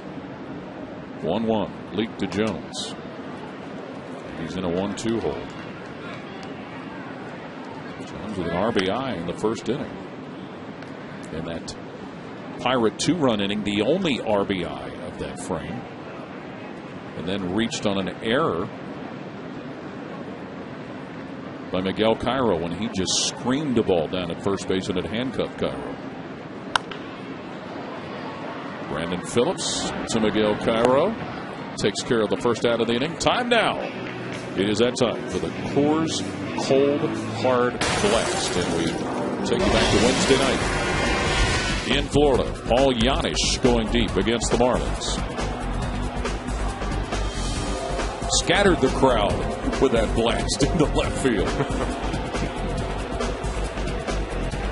That's the Coors Cold Hard Blast. Yeah, nice to see him do that. You know, you always worry as a player that gets all that playing time in the spring, and then you take a few days off or a week off, like as it was in the case of Giannis, and finally gets a start, and you're hoping that you don't get off to an 0 for start.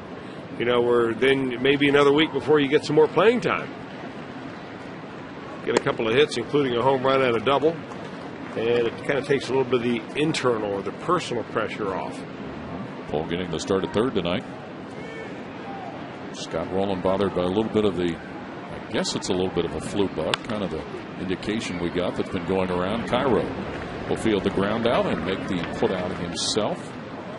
And when we take the opportunity to remind you that you're in the home stretch for the 2010 census, you should pay attention. It's not too late. Fill out and mail back your census form today, which I'm sure you did quite a while ago. Oh, it's the law. It says it right on the envelope.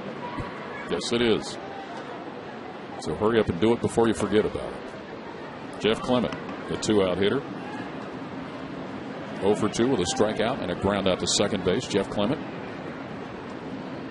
Knee injuries kind of took him out of his catcher position, and the Pirates really trying to shoehorn him in at first.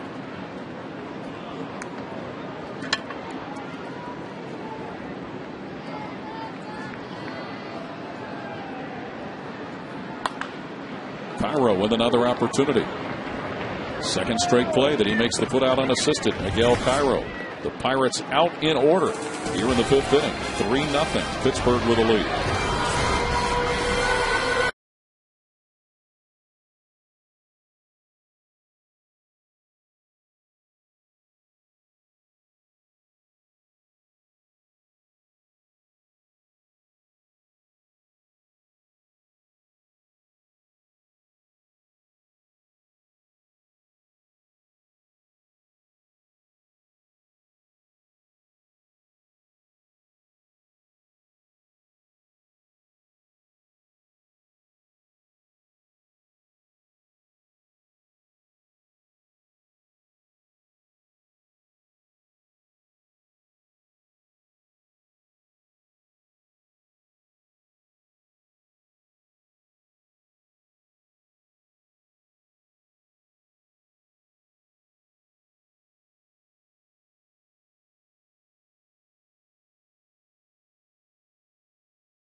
To you by Meyer. Will the Pittsburgh Pirates have a winning season? Yes, the string is broken. Is number 1 choice. Number 2, no. The Buccaneers go on wanting. Text your answers to 37664. Standard texting rates apply.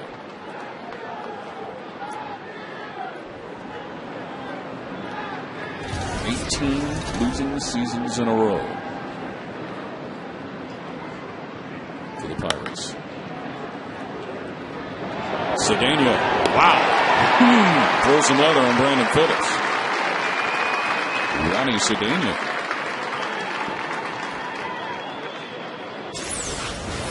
Pretty nice play. You know, when you're a ground ball and a sinker ball pitcher, you're going to get a lot of these up there. Not all of them are right at the fielders. Ronnie Cedeno ready. Takes about 6 to 7 steps to his left, and then that little spin move and a fire over to first base. Johnny Gomes. Yeah, what a play.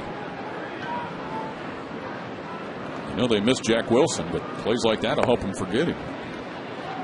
Gomes looking for his first base hit. Some of the results on our text poll, not surprising. There is some pessimism about the Pirates in 2000. Well, maybe we should have had a third option there. Yes, no, and are you kidding? Maybe they should have asked all those people who were at the Penguins hockey game tonight. Well, there are a few more there than there are here. They would have answered number 3. Probably. The Pirates, though, you know, if you look at their organization, they're building some talent. They've got a long way to go at the big league level, but they're better now than they have been. Gomes puts that one at the wall for a base hit. That will get him to second. So Johnny Gomes stings one. We talked about how the outfield has been playing a little shallow here, and it is a little windy, but Johnny Gomes gave that one a pretty good ride. Well, he's got plenty of power, Johnny Gomes does, and he does not get cheated up there. It was a relatively easy out. This is only the 4th pitch he has seen tonight. So he goes up into that batter's box ready to wheel that lumber, and he does right there and puts himself in scoring position. You're down by 3. You'd love to score a run right here. So Miguel Cairo will try and see if he can't score that run. First double of the year for Johnny Gomes, as you see. 3-0 Pittsburgh with a lead here in the top of the 6th inning. Cairo with a bunt single in the 2nd inning.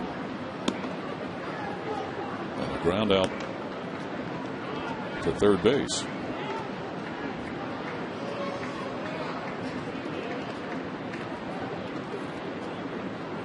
Cairo starting because Joey Votto unable to go. Again, the outfield playing shallow on Miguel Cairo. The wind is coming in from the water from the outfield. Ripping a miss. There are 2 traditions Cincinnati fans have grown to love for generations. Reds baseball and JTM beef hoagies. Grab a bag today and taste the tradition. JTM, food, family, fun. Yes.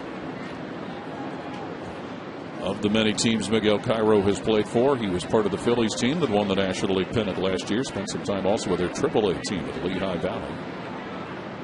Came as a non-roster player to spring training.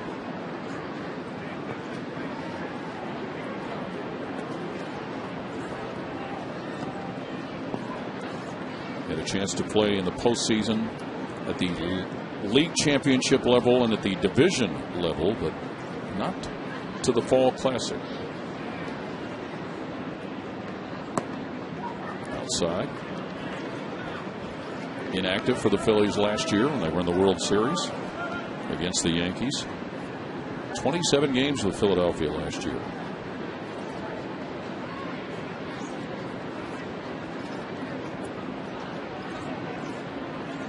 Signed by the Dodgers in 1990 as an undrafted free agent.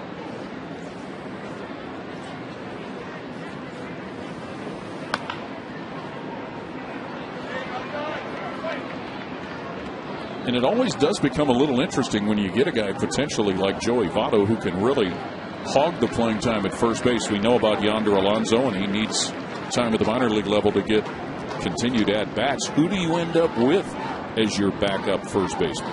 Well, I mean, you can use Ramon Hernandez down there. He did it quite a bit last year. Miguel Cairo can play there. You just don't have somebody who's there just for first. Absolutely not. And you really don't want to have a young player like Yonder Alonso sitting the bench.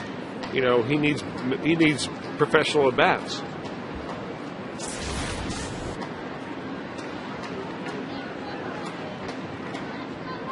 1 on, 1 out. 3-0. Pittsburgh leading here at PNC Park. Top of the 6th inning. The Reds trying to break a 2-game losing streak. This one could be problems. Crosby. No problem, Bobby Crosby. However, Johnny Gomes, alertly watching the play, advances to third on the ground up. Now, Bobby Crosby comes into the ballgame because of an injury to Andy LaRoche, who left with a bad back and a spasm. But boy, Crosby comes in and makes a great slow roller play. One hand grab right here. He comes in, grabs it with his bare hand. Fires off his right leg as you make that play. And Johnny Gomes heads up, sees the play go to first base, and says, I'll just go head on over there to third. Heads up base runner. So Jay Bruce with a 2-out opportunity. Really need to get this guy going. On base due to a fielder's choice. Got a steal in the second and then struck out in the fourth.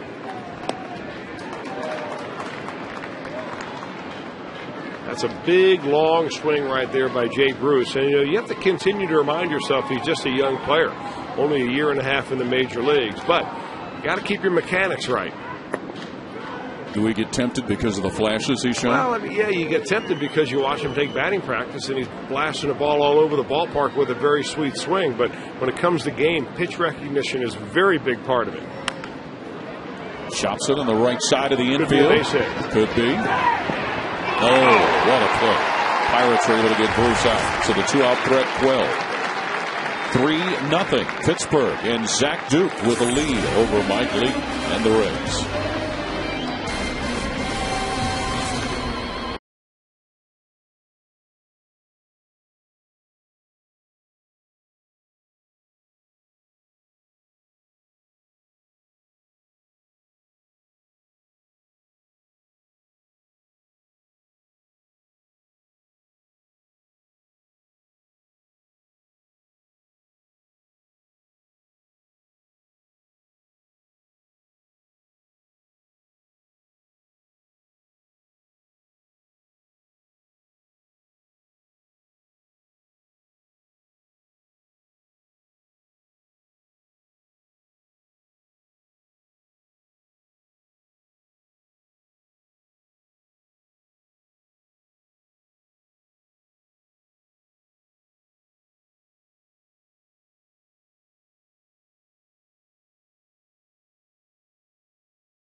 Now it's time for the Coors Light Freeze Cam.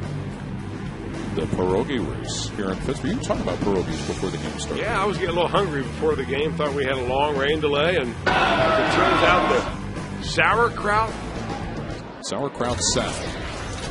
Sauerkraut Saul, excuse me. To win the pierogi race. I've never had a sauerkraut pierogi. Cassie, how about you? No? Don't have any tucked away in your freezer? That was our Coors Light Freeze Cam, brought to you by Frost Brewed Coors Light. Bobby Crosby leading off. You need not ask that question over here. Can't stand sauerkraut. Okay, I'll take that under advisement. Oh, let's stink up a house in a New York minute. Bobby Crosby, who came in as a pinch runner replacing Andy LaRoche earlier in the game. That was in the second inning. And in his one at-bat issued a walk. We gave you the history lesson on Bobby Crosby's dad, Ed Crosby, a former Reds infielder. As he gets his second walk of the night. Ed Crosby was acquired from St. Louis for Ed Sprague, whose son then later played in the majors for quite a while. A fourth walk of the night for Mike Leake. Only one of them, the previous three that he had, that has come around to score. That's when he walked Andy LaRoche in the second inning. So the pitcher, Zach Duke, hitting in the 8th spot. Lays down a nice bunt between the mound and the plate. Leake knocks him off on the sacrifice. 1-3. Sacrifice. Crosby moves on to second base. And a reminder that this week on Fox Saturday Baseball, Paul Konerko and the White Sox head to Cleveland to take on Grady Sizemore and the Indians in an early season showdown between AL Central rivals. Coverage of Fox Saturday Baseball presented by Lowe's begins this week at 4 p.m. on Fox. So Bobby Crosby advances on the sacrifice. Ronnie Cedeno, the one-out hitter. Giannis, nice play. And they're going to get Crosby in a rundown where he's taken down, and the Reds are able to get the second out of the inning. And a heads-up play at the other end of that by Miguel Cairo, the Reds' first baseman. You get a rundown right here, and what you hope to do is the base runners stay in the rundown long enough so that runner from first can get up on second base. But what happened right there, he wasn't able to do that when he was caught off first base. Crosby wasn't. And Miguel Cairo smartly went to second base, stood on the bag to make sure that there was somebody there in the event the Reds had to play there at second base. Veteran move. Cairo was in the right spot at the right time. Absolutely. Aki Iwamura, the two-out hitter, with the Pirates already with a 3-0 lead.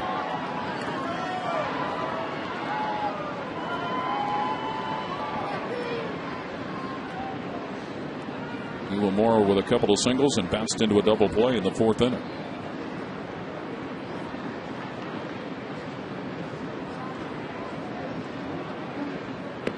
Now Mike Leake has given the Reds some innings here. Well, he certainly has. I mean, he started out giving up back-to-back base hits, then there in the inning, 2 runs in the first inning, 1 in the second, and since then 3 goose eggs in a row, and he's had a pretty good and easy time of it. He's allowed Pittsburgh 7 hits. And tiptoed around 4 walks. And one of the 2 errors belongs to Mike Leake. Yeah, that was, in my estimation, unfair scoring decision, but nonetheless it goes down either as a base hit or an error, and it really doesn't matter. Both the runs were earned in that inning anyway. What he'd love to see is a couple of crooked numbers on his behalf. And a strike right here with a 3-0 count to Iwamura. And he got it. Got the impression, listening to Dusty Baker before the game when he was talking to the newspaper writers, that Micah Owings more than likely not available in any relief work, but obviously available as a pinch hitter. Bullpen helped by the fact that Francisco Cordero has not worked the last couple of games. Another walk to keep the inning going. And it continues for McCutchen.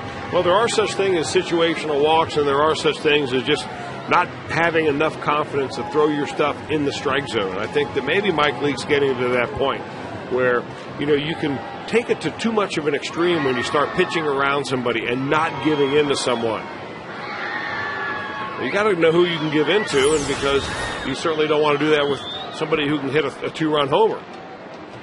But that one run not even close, and it was a changeup on a count that eventually put Iwamura on first base.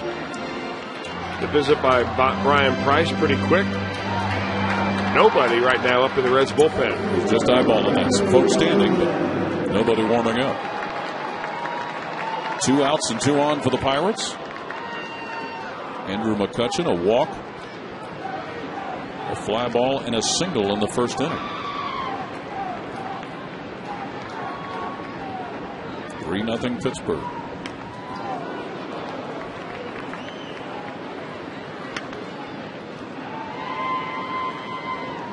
McCutchen came into the game with his average at .243. Hitless with a walk.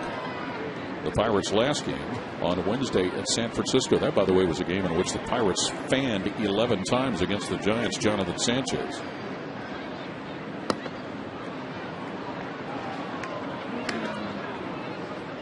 These 2 teams will play tomorrow night, 7:05. And then Sunday afternoon. They've got somebody up in the Reds bullpen going. Daniel Ray Herrera. 0-2 to McCutchen with 2 on and 2 out. Not in enough time on the check. Strike 3. So Leake gets out of the inning. 3-0. Pittsburgh with a lead over the Reds.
AT&T, a better 3G experience. By your Cincinnati, Northern Kentucky Honda dealers. Visit mycincinnatihondadealer.com for current offers. By Grainger, with over 900,000 products for the ones who get it done. And by Wendy's, you know when it's real. It's a very nice look at PNC Park here in Pittsburgh, where the Pirates have a 3-0 lead over the Reds. We move to the top of the 7th inning. Ryan Hannigan, Paul Yanish, and Mike Leake, the scheduled hitters for the Reds off Zach Duke.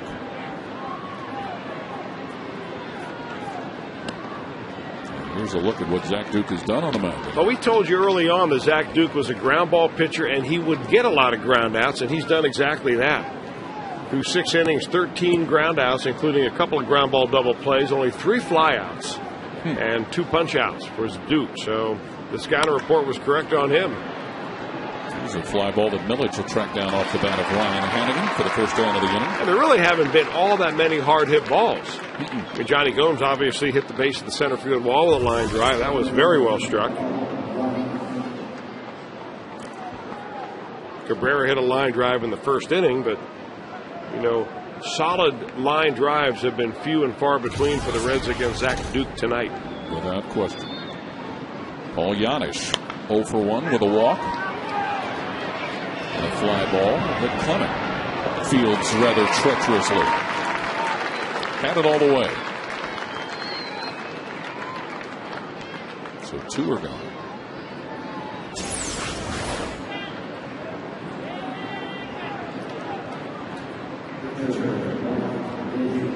It's the wind on the right side of the field, not whipping up quite like it was earlier tonight. Out in center and in left, you can see the American and Pennsylvania state flags blowing around quite a bit. It's more of a breeze now. Boy, when that thunderstorm came through, the one you referred to, 70-mile-an-hour winds. Mike Leake retired, pitcher to first base. So the Reds go down in order. Trail the Pirates 3-0 as we move to the bottom of the 7th.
Subscribe to MLB.TV today to see every Reds game live or on demand on your computer. Visit Reds.com to order and get more details. MLB.TV. Baseball everywhere. Bottom of the 7th here at PNC Park in Pittsburgh. And the Pirates have a 3-0 lead. Jay Bruce will track down that fly ball in right field off the bat of Lastings Millage for the first out of the game. You getting any reaction out of the fans while you're playing cheerleader up there? No, I sometimes am able to do that, but there aren't enough fans here right below our booth to get them all excited. There's been one guy who was out here cheering "Let's go Bucks" even before the rain delays tonight. Now, we showed you the breakdown on Zach Duke, how many ground ball outs he had. Well, Mike Leake, also a ground ball pitcher, as we well know that. Obviously, 11 ground outs, 3 flies, and a trifecta of strikeouts as well. He's been pretty efficient with his pitches for a guy that has walked 4. He's working on pitch number 95 right now here in the 7th inning. Garrett Jones, who had an RBI in the first inning, reached on an error also. Chance for Brandon Phillips. Second out of the inning. Phillips to Cairo.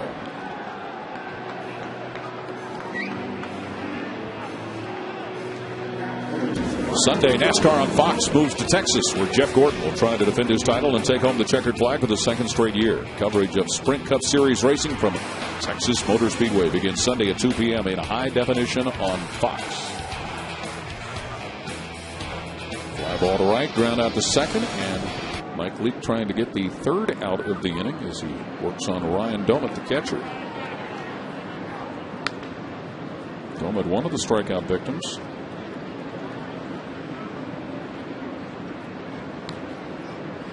Base hit in the first inning. A run resulted out of that, but no RBI.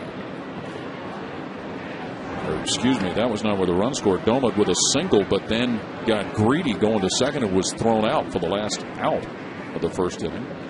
Bounced out to Cairo in the 5th inning.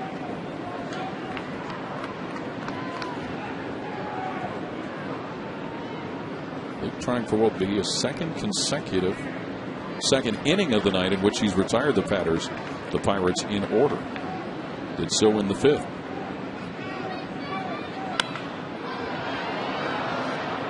Stubbs will move up on it. Side retired in order. 3-0. Pirates ahead of the Reds here at PNC Park in Pittsburgh.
And Zach Duke getting it done.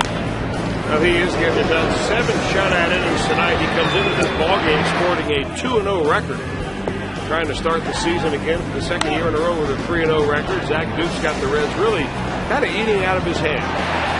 changing speeds on the lower out part of the plate, and Zach Duke making a very easy and efficient way of it tonight through the Reds' order.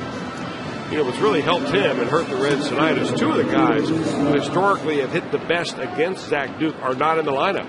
Scott Rowland, a .438 lifetime hitter against Duke, is out with the flu. Joey Votto, a .625 lifetime hitter against Zach Duke, out with some back problems. So the Reds go in there a little bit undermanned, and Duke is taking advantage of them. Hopefully, health will be better tomorrow night. Drew Stubbs to lead off the 8th. A strikeout victim, a walk, and bounced into a fielder's choice in the 5th. That's Arthur Rhodes.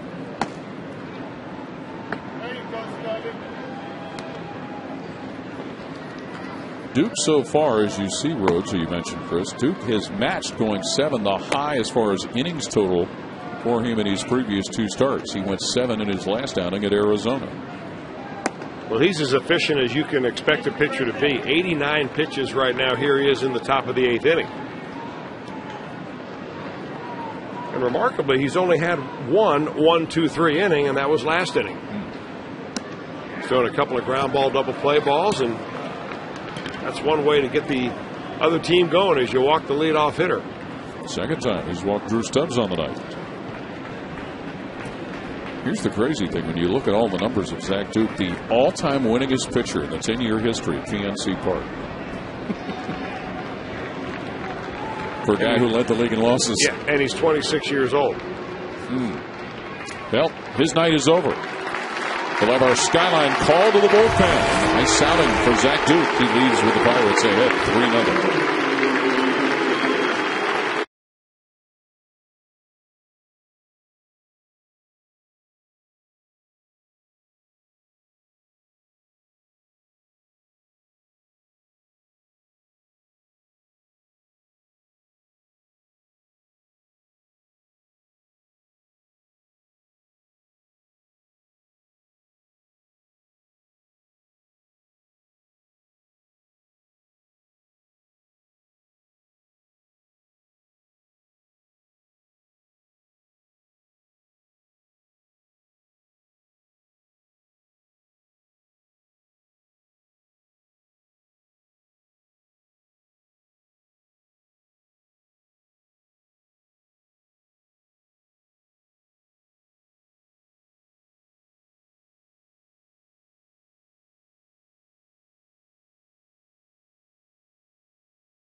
Banquet. For tickets, call 513-381-REDS or go to reds.com.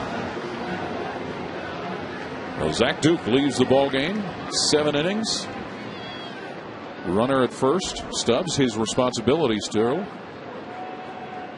I can't believe that he's very happy about being taken out. In fact, reading his body language when he was removed by John Russell, wasn't very pleased with that. I think this is always a good thing when you get a guy who's mowing through your lineup. You go to the bullpen, you're never really sure what to expect. Stubbs on the run on the first pitch from Joel Hanrahan. And an easy stolen base right there. Boy, he had a big lead. Hanrahan really didn't make much move to look at him over there, and now he gives him a stolen base. So I like the aggressiveness of the Reds, and Drew Stubbs right here taking a shot at the first pitch. Before the pitcher kind of gets into the groove of the game, you go ahead and put something on him. Drew Stubbs finds himself in scoring position with nobody out. Joel Hanrahan, 2 scoreless outings with 3 strikeouts since being called back from rehab and reinstated from the 15-day disabled list. He had some elbow problems and did not pitch at all during spring training. acquired last year along with Lasting's millage from the Washington Nationals. Those rehab appearances with Brayton in the Florida State League. 2-0 pitch. Right back at Hanrahan. After a little bit of a dribble, he's able to retire. Orlando Cabrera. The runner, Stubbs, has to hold at second. Yeah, that's one of those situations where the runner steals a base on the very first pitch. Your job as the hitter is to get that ball to the right side. Cabrera tried to do it, just pulled it too much and went right back to the middle with it. So Brandon Phillips, the one-out hitter. A single and reached on a fielder's choice.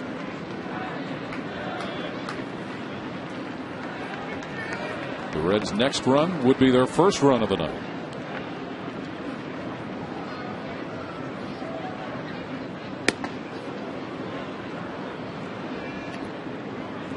Stubbs did a good job earlier getting Zach Duke's attention while he was at first base.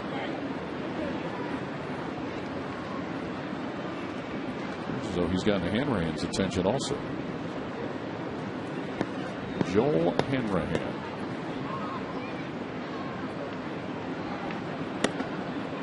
Well, in a perfect world, I think that eventually they'd like to see Joel Hanrahan take over the closer spot. But having not had any innings in spring training, really very little as far as big leagues right now. Right now it's Octavio Dotel, who's had nailed down 2 saves. Not the pitcher he once was as far as his electric stuff, but he's closed a couple of games out already for him. But Hanrahan, as you can see, if you're watching the radar gun, 95 miles an hour, he's got plenty good enough stuff to close it out for the Pirates. During his time with Washington, he got his first major league save against the Reds in August of 2008. 6'4", 245-pound right-hander Joel Hanrahan. 1 out, 1 on. Stubbs at second after a steal following a walk. And Phillips comes up empty on a rip. Well, he is really staying at the very top of the strike zone, exact opposite of what Zach Duke did, who topped out about 87 to 88 miles an hour with the fastball. When you've got it at 95, you can climb the ladder.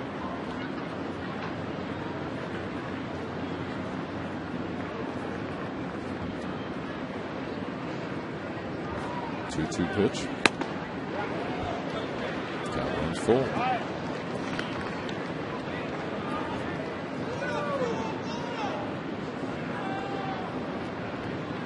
As I mentioned last time Brandon was at the plate, this is the first time he's not been in the cleanup role since September of last year. A game also against Pittsburgh. 3-0 Pirates with the lead. Got 2 in the first inning. And Phillips will trot down to first. Second walk given up by the Pirates here in the inning. The first by Hanrahan.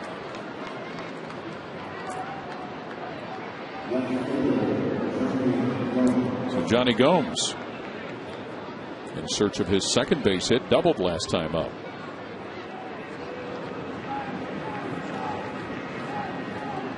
Joe Kerrigan, the Pirates pitching coach, new to the staff this year.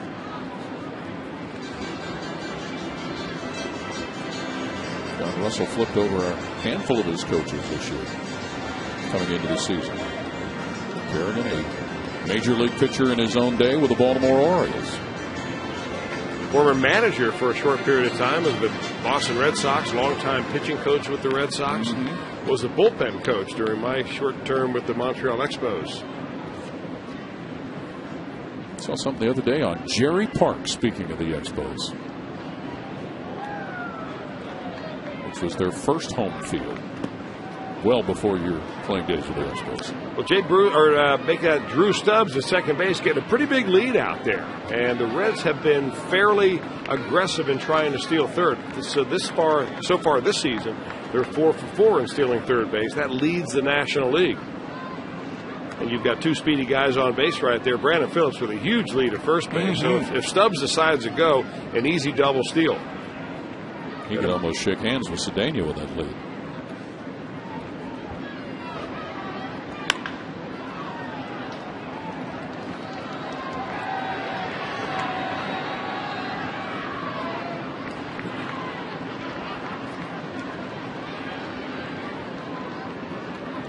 bounced into a fielder's choice in the first.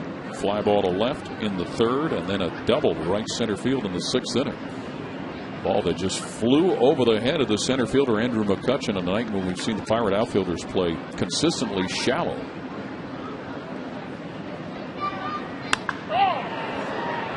Hastings Millage with a beat on that one for the 2nd out, and the runners hold their position.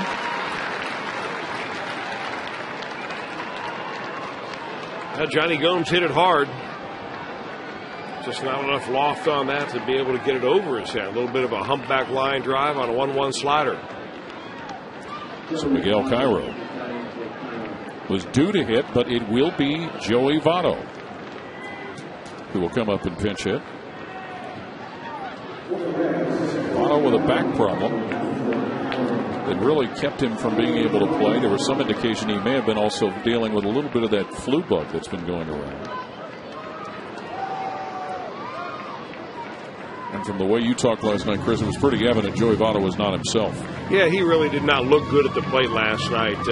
Looked like he took one swing in particular, nearly fell down, and then took a fastball right down the middle for strike 3, almost like it was too painful for him to pull the trigger.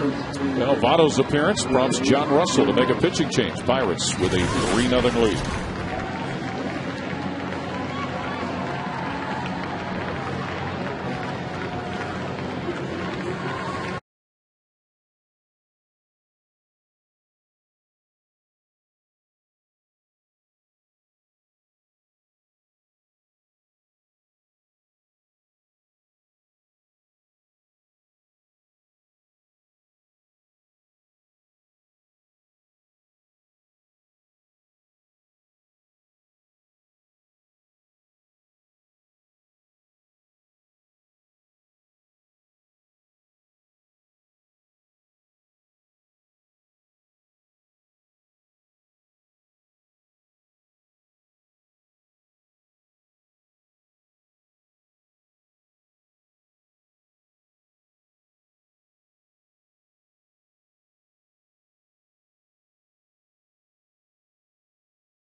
Red Sox in 2008 appeared in 70 games, this left-hander did, and he has lowered his arm angle a little bit. Kind of got that low arm slot to try to neutralize left-handers. So that's what Joey Votto is looking at right here, a left-handed specialist to come in to try to get him out. Look at what Joey Votto has done in a pinch hitting role during his career.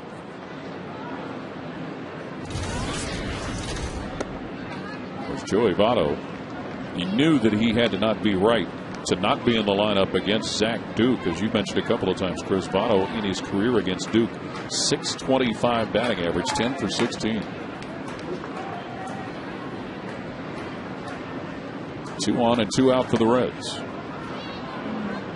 And Votto has the count in his favor at 2-0.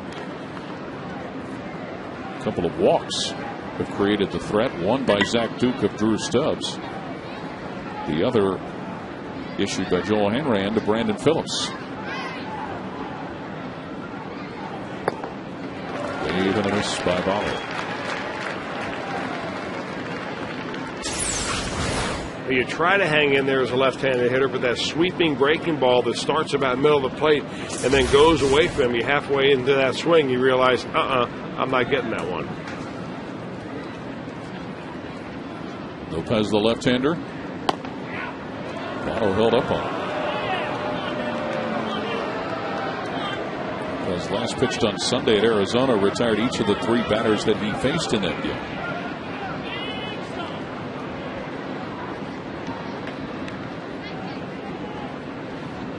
almost as good a threat as the Reds have had all night.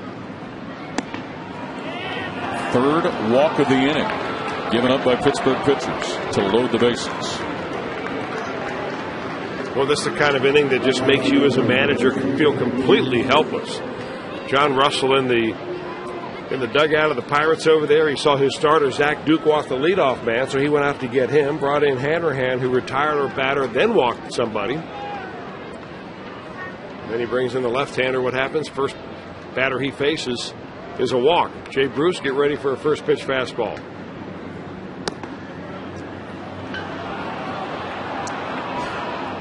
Troublesome for the Pirates. We get a chance to look at what Jay Bruce has done in his division from both sides of the mound.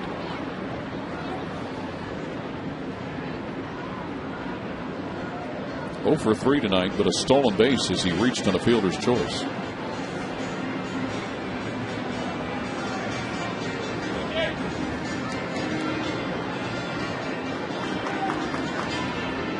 Stubbs at third. Phillips at second. Votto at first.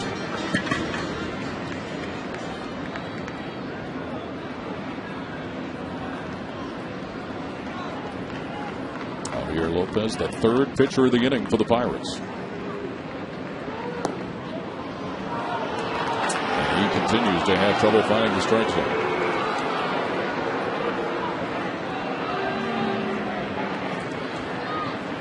Not to beat a dead horse, but Jay Bruce still hunting for RBI number 1. Amazing. It'd be nice if he could get 1, 2, and 3 right here, and maybe 4. Well, he may get it without taking the bat off his shoulder. Exactly.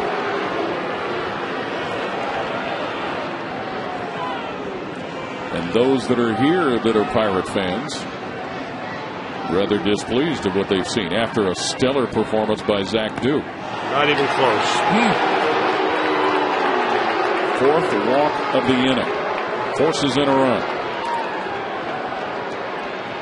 So there's that first RBI of the season for Jay Bruce. And the Reds are on the board. And John Russell with a slow walk out to the mound. So 3-1 is the score. Pittsburgh with a lead, but the Reds still with something cooking here with 2 outs.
Eighth inning, the Reds get their run thanks to a bases loaded walk. Zach Duke left things in pretty good stead after he gave up a walk to start the 8th inning, but Pirates pitchers have now walked 4 in this frame, and that brings Brendan Donnelly from the bullpen. Brendan Donnelly, a former Reds farmhand, but you've got to go way back to the mid-1990s. Donnelly, a veteran, 38 years old. Last year he spent some of the Major League time. He had 30 games with the Florida Marlins, and he has also pitched the year before that with Cleveland, but most notably, his workhorse innings as a middle reliever with the Anaheim Angels back in around 2002, 2003, 2004. The fourth pitcher of the inning for the Pirates. Ryan Hanigan, the Reds batter. The 2002 Angels team world champions over Dusty Baker's Giants. Hanigan in search of his second base hit of the night. Had a single in the fourth. Bases full of Reds. With 2 out. Here in the top of the 8th and a run in.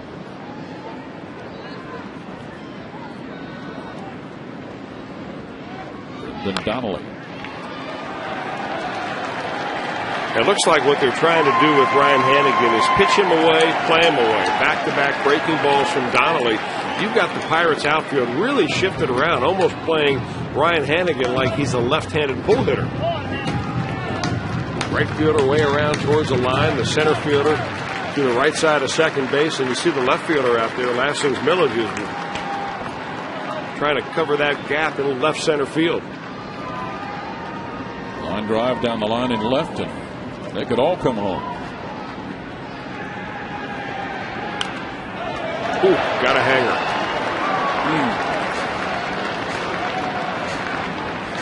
They'll have a chance of that one again. Well, these are the kind you dream about as a hitter and the kind that wake you up in the middle of the night as a pitcher. When they're fouled straight back, only one guy shaking his head saying, man, how did I miss that?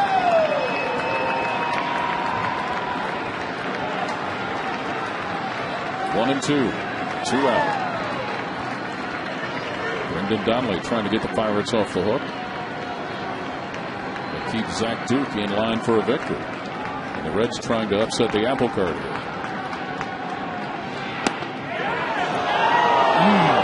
He wanted that, and that's a splitter. The last couple of pitches that Donnelly throws up there, he doesn't throw a lot of sliders. His repertoire is really fastball, splitter, and then a breaking ball if he throws one from there. But he's throwing that in a very dangerous area. Those chest-high splitters oftentimes go a long way. 2-2 to Ryan Hanigan. Count runs forward.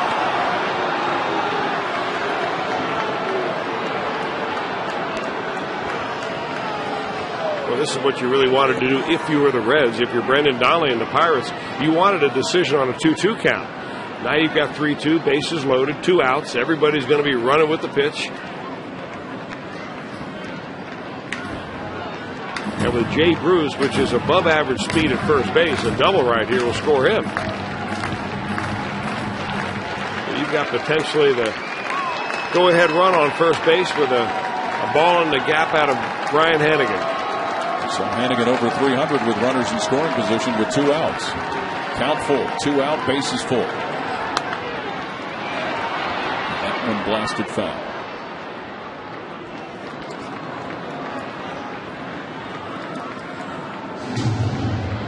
Pretty good job by Hanigan just to foul that one off. That was one of the better splitters that Donnelly has thrown since he's come to the mound. Got it down, got it away. Not a whole lot you can do with that except what Hanigan did.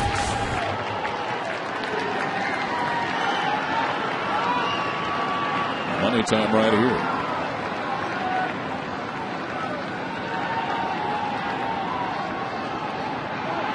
Ooh, another run in with a bases loaded walk. And the Reds down a run.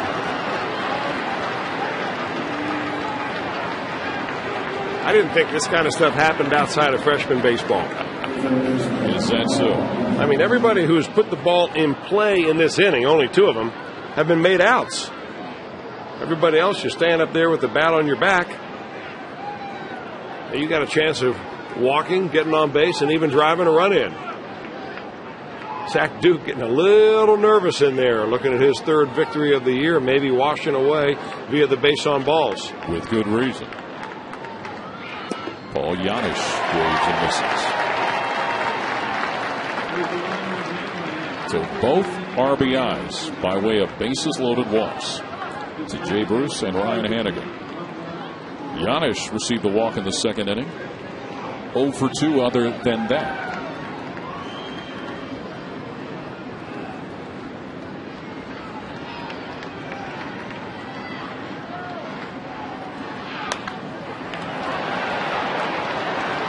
Room for Crosby. Throw. Reds get a couple, but leave the bases full. 3-2 Pirates with the lead as we move to the bottom of the 8th.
Nice play by Bobby Crosby and a bare hand feeling play and a strong throw to first to get the out. That's our John Morrell hot dog play of the game.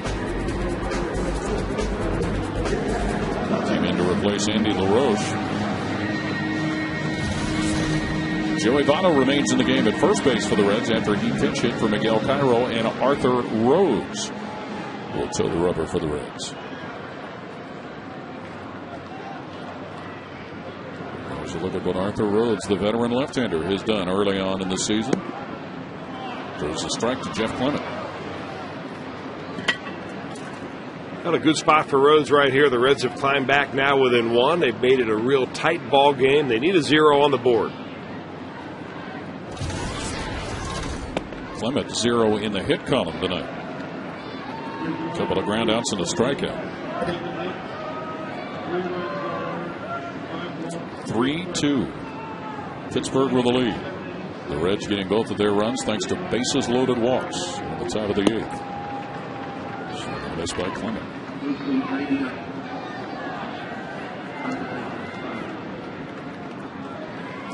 Well, Mike Leake certainly gave the Reds some innings tonight. Now, he really did, and it didn't look like he was going to be able to do that, starting the way he did in the first inning. First couple of runners got on base hits. They came around to score, but boy, he hung in there very well. In fact, as he got deeper and deeper into the game, he got better and better. Tight, danced around 5 walks in 7 innings, but still 7-inning stint. 3 runs out of your starter, you'll take that just about every time. And those 3 runs came in the first 2 innings. So it's 2 starts for Mike Leake and 2 quality starts.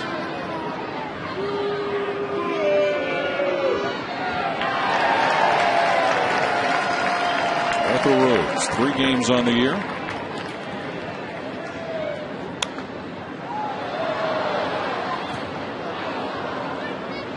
Picked up a win in that 10-8 victory over the Florida Marlins at the beginning of the road trip. 66 relief appearances last season. 1-2. Clement, the leadoff batter. To be followed by Bobby Crosby in the pitcher spot.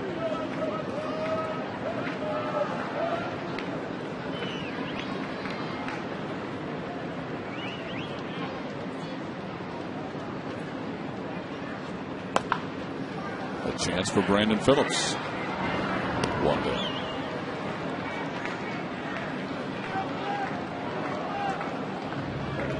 After every Reds game, Fox Sports Ohio breaks down the game and talks to the players and coaches on Reds Live. Brought to you by Kings Honda and the Kings Auto Mall. Visit KingsHondaUSA.com. Jim Day will be spreading his wisdom all about. Just to dodge the raindrops and the mud.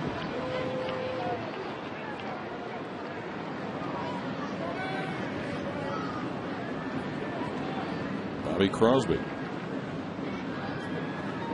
A couple of walks in his night's work at the plate. And actually, that spot in the order occupied by LaRoche earlier. 3 walks.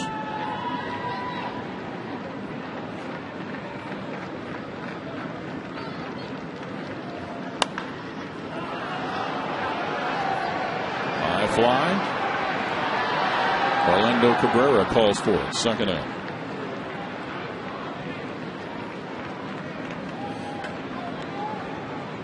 Arthur Rhodes trying to get the Reds a second consecutive defensive side retired in order. Saw that Octavio Dotel had been warming up at the bullpen. So the Pirates will go with a pinch hitter during the bottom of the 8th inning. John Rayner will come up.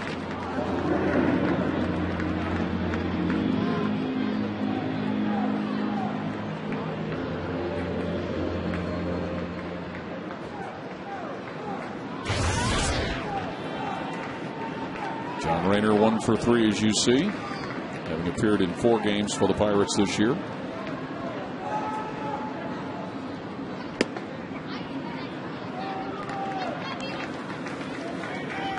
First major league hit on Monday night in San Francisco, getting a single off Barry Zito. A Rule 5 draft selection, and that tends at times to really kind of force the issue as to whether somebody's going to be on a roster or not. Stubbs will chase this one and track it down in right center. So the second straight inning, the Reds have retired the Pirates in order. We'll go to the top of the ninth. Cincinnati down a run.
Disseminated without the express written consent of the Cincinnati Reds.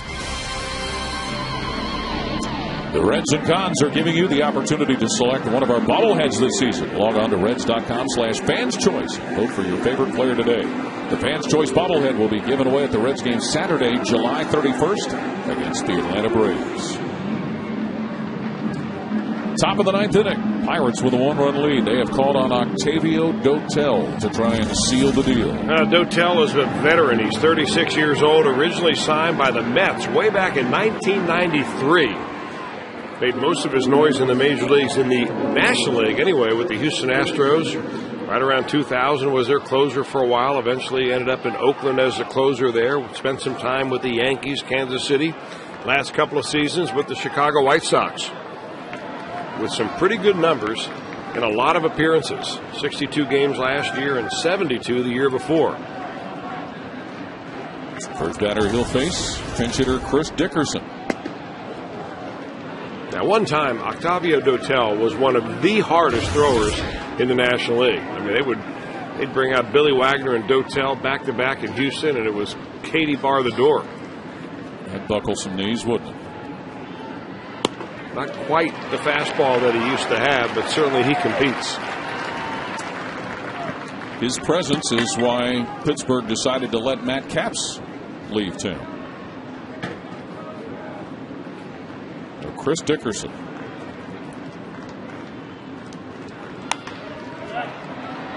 Spanks this one foul. Comes into the game with a .333 batting average. Got a chance to start a couple of games in center while Drew Stubbs was letting his back get a little healthier.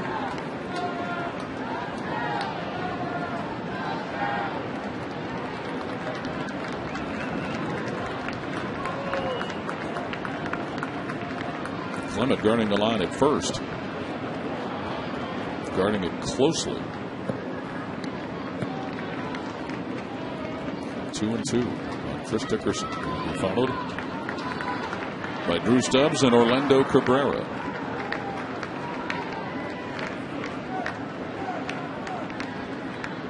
Octavio Dotel.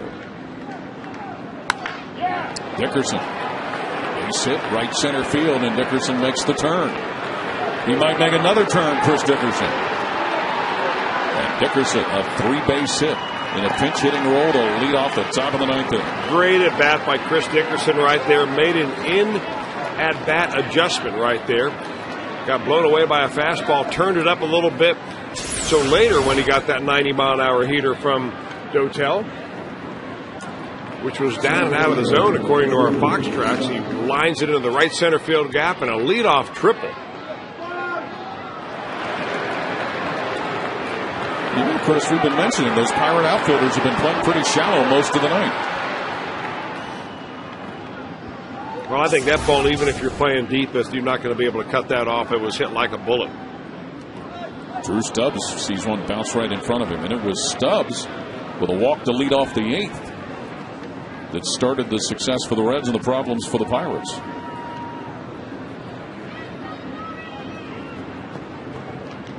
Five walks given up by Pittsburgh pitchers in the 8th inning. 2 of them with the bases loaded to give the Reds their first 2 runs.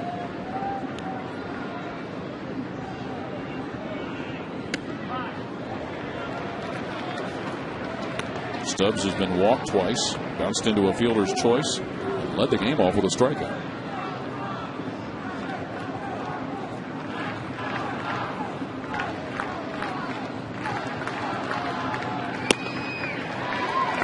Strike. Octavio Dotel has been with the Mets. His best years with the Astros, Oakland, Yankees, Kansas City, the Braves. The past 2 seasons you mentioned with the White Sox. Stubbs swings and misses. You've got to make contact right here if you're Drew Stubbs. Whatever you do, you spread your feet out, you hold your hands a little lower, you shorten your swing, you make sure that you do not strike out. The infield's brought in, which is going to make you a much better hitter anyway. Anything into the outfield with the speed of Dickerson scores a tying run.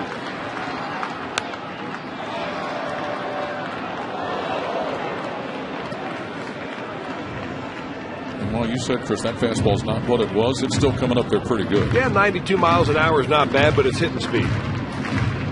There was a time when Dotel was looking at 98, 97 consistently with some kind of a nasty changeup. 2-2. This does. Man. A spectator at the plate.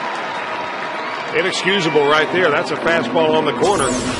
You cannot take a marginal pitch, not with a man on third who's the tying run in the 9th inning. Nice location by Dotel.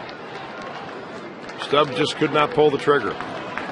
Third strikeout of the night for Pirate pitchers. Orlando Cabrera.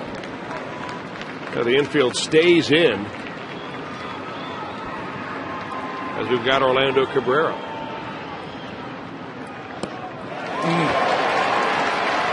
Little flummoxed on that one. A single in the first. He's bounced into a pair of double plays, Orlando Cabrera.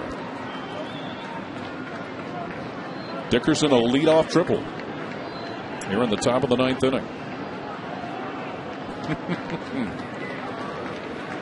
All 5 of the Wins Reds this year have come in their last at bat. And Cabrera. That'll do it. He's going to get the run in, as you said, Chris, on the sacrifice fly to even it up at 3-3. Well, he got a breaking ball up, did Octavio Dotel, and boy, I'll tell you what, so far this young season, it has been dangerous to throw Orlando Cabrera up there. He hits a long drive. It was all the way to the warning track fly ball and an easy scamper home to tie the ball game. So a lot of high fives in that Reds dugout. Not a lot to cheer about tonight, but they're happy now. And that kills the hope for a 3-0 start for Zach Duke.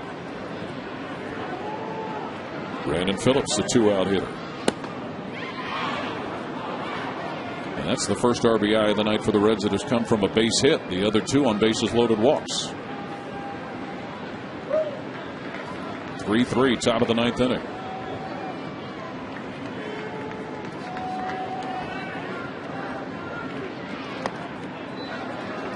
Pittsburgh scored 2 in the first and 1 in the third and have been held in check as far as runs, and the Pirates have stranded 8. The Reds have left their own small village on the base paths with 9.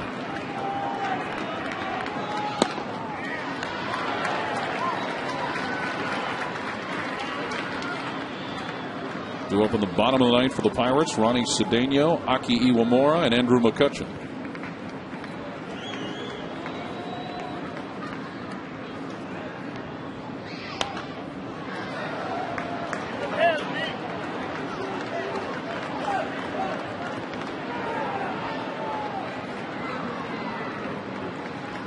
Brandon Phillips, a single, reach base and a fielder's choice. A ground out and a walk.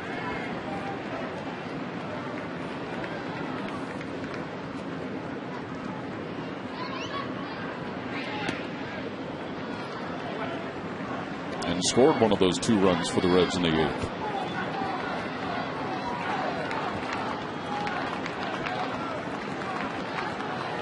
Octavio Dotel, a native of Santo Domingo, Dominican Republic. Signed as a free agent in January. Excuse me, a foul.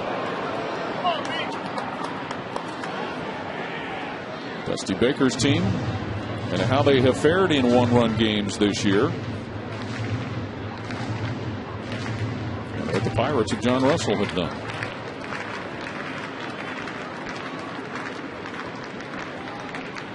Good playing Phillips around to right. Got a lot of room down the line from Lastik's Millage in left. John Russell, former catcher in his career with the Philadelphia Phillies.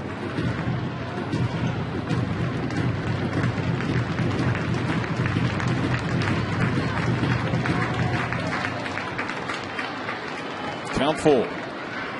2 out. Reds have tied the game here on the top of the 9th. Swing and a miss by Brandon Phillips. We'll head to the bottom of the 9th. Reds and Pirates dead even at 3.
The free basement giveaway from the Basement Guys. To enter, go to thebasementguys.com. Nice scenic view of downtown Pittsburgh. And here at PNC Park, after a game that started about an hour later than scheduled, the Reds have managed to tie the game up at 3-3, getting to the 8th and 1 of the 9th. And Nick Bassett called on. Second night in a row for Nick Bassett. He pitched last night in an inning, gave up a couple of hits, and struck out a batter in that loss to the Florida Marlins. But remember, when you're playing on the road and either a ninth inning or an extra innings, you've got to save opportunity in order to win it. And that's why Francisco Cordero still down the bullpen. The setup man, Bassett, takes the hill. Ronnie Cedeno takes the dish. A couple of base hits on the night for Cedeno, one of them in the infield variety.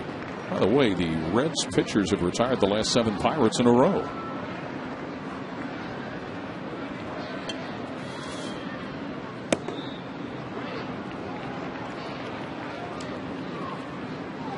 Bassett followed Arthur Rhodes, who worked a very solid effort out of the bullpen. Count 1-1 on Cedeno.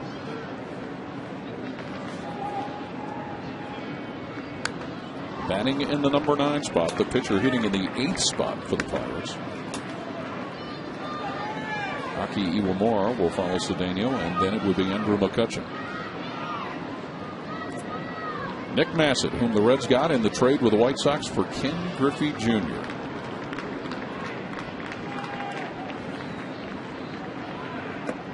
Yep. Well, you're right. Got it. Strike 3. Time now for the Home Depot Doing More on Defense play of the game.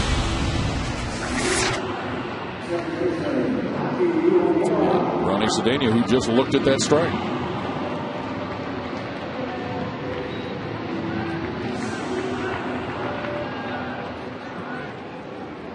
Aki Iwamura. RBI base hit in the second.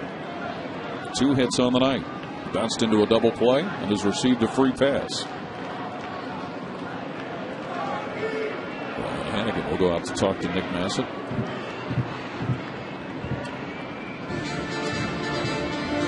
There's Dusty Baker congratulating his starting pitcher, and Mike Leake certainly gave Dusty and his coaching staff the innings they needed. He certainly did. I'll tell you what, that's not the responsibility of Mike Leake except to go out and pitch his own ball game, and he hung in there. Threw strikes for the most part. Kept the Pirates off balance, and here he is, spit the hook of a possible loss, and he's got the Reds in a situation where they can come away with the first game victory in this 3-game series. Of course, he did not get a decision in his first effort, which proved to be a win.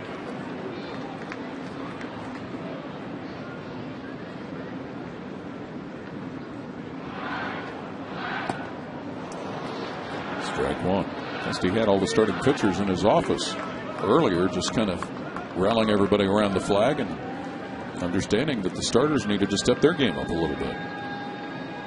That's not what Dusty said. That was kind of the summation of those of us who witnessed the starting pitchers coming out of the office.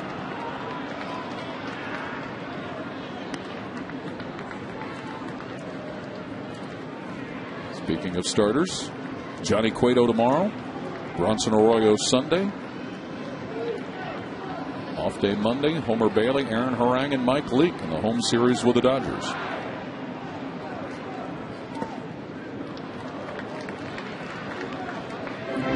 Boy, Iwamura really pulls off the ball. You can see him. He sets up. He's a good high ball hitter. But he kind of gets his momentum going, almost swings and runs at the same time. If you watch his front foot. A little like Ichiro? A little bit like Ichiro. Certainly not the speed or probably the talent level of Ichiro, but you want to pitch him down and away because he doesn't nearly have the kind of swings on that pitch than he does on pitches that are inside. Count 2-2. If the Reds are able to hold serve here, it would be their 3rd extra inning game of the week. 2 wins in Florida. Win extra innings. 2-2 pitch with 1 out. Iwamura doing a good job staying alive against Nick Bassett.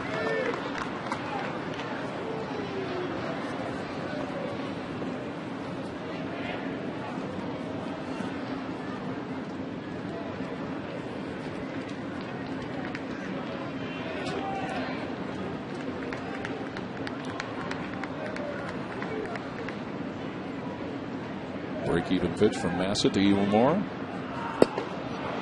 Nasty. And then some.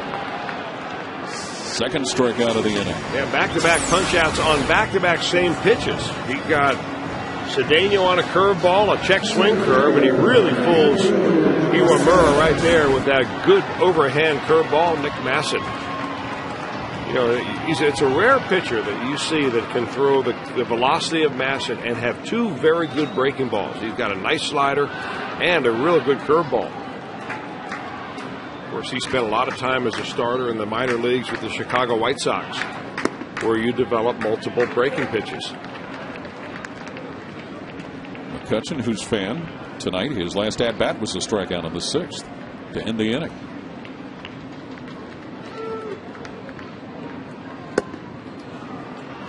Nick Massett has picked up 2 of the Reds' last 3 wins with his efforts against the Marlins and the Cubs.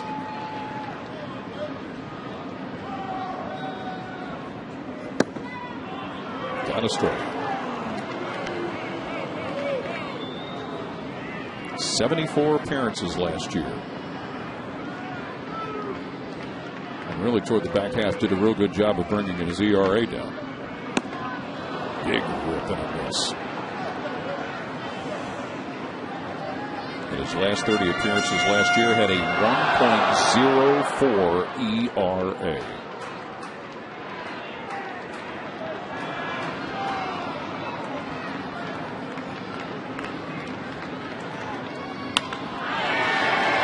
Hit to the hole by Andrew McCutchen.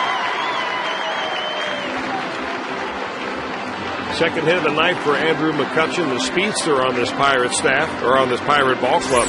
He has been on base 3 times. He just kind of waits around. Massett goes to the same off-speed pitch he got the other strikeouts from, but McCutchen able to wait back and just drive it in that 5.5 hole. Lasting millage. We'll try and keep the, I'll say keep the inning going, maybe end the inning in the game here. Bassett struck out the first 2 he faced, Cedeno and Iwamura.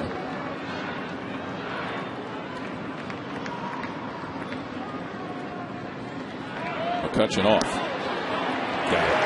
No question about that. He was going to go. I'm surprised that Massett didn't throw over once or twice just to try to shorten up the lead. McCutchen now, 6 of the 11 stolen bases the Pirates have. And as a team, they have yet to be thrown out.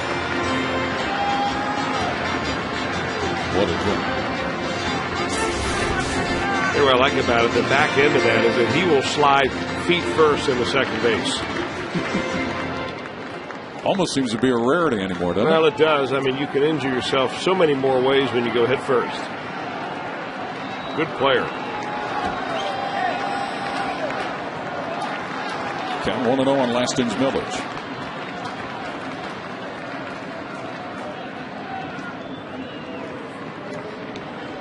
Pirates got 2 in the first inning, 1 in the second.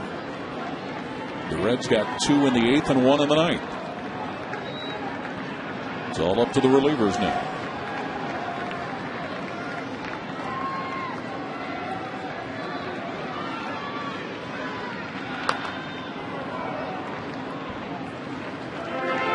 Garrett Jones, the windup batter.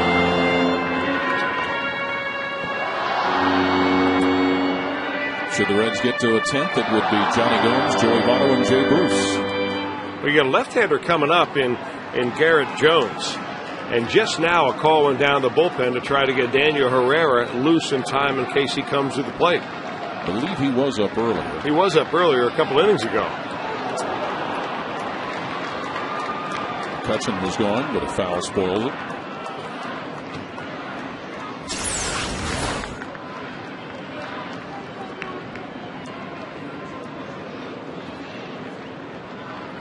Handcuffed him inside. 3-3 tie score, bottom of the 9th here at PNC Park in Pittsburgh. We're just past the hour of 11 o'clock.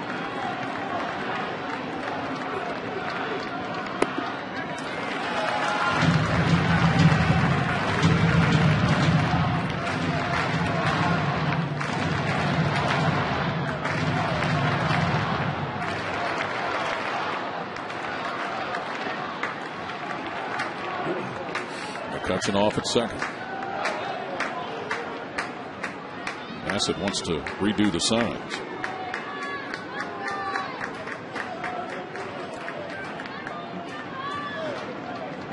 Two and two with 2 out. Hastings Millage. Held off. In back-to-back pitches, Nick Massett shook off his catcher Ryan Hannigan in order to get to that slider.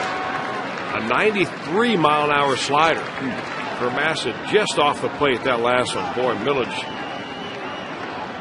pretty good eye. 3 and 2 with 2 out.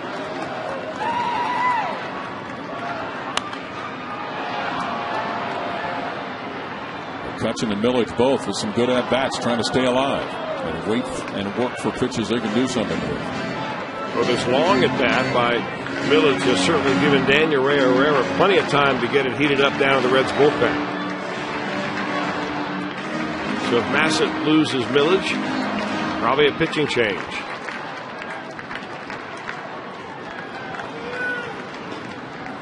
Again, 3 and 2 to the Pirate left fielder. Up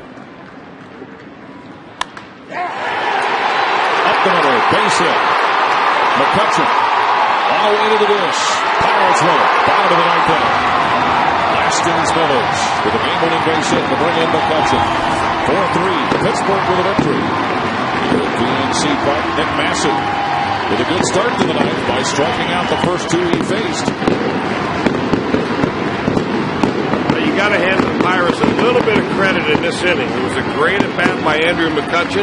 He steals second base. He's standing on second as a winning run when that pitch, a 3-2 fastball, goes right back through the middle. And Hastings Millage is a hero at PNC Park tonight as the speediest of all the Pirates on second base. No way Drew Stubbs is going to throw him out.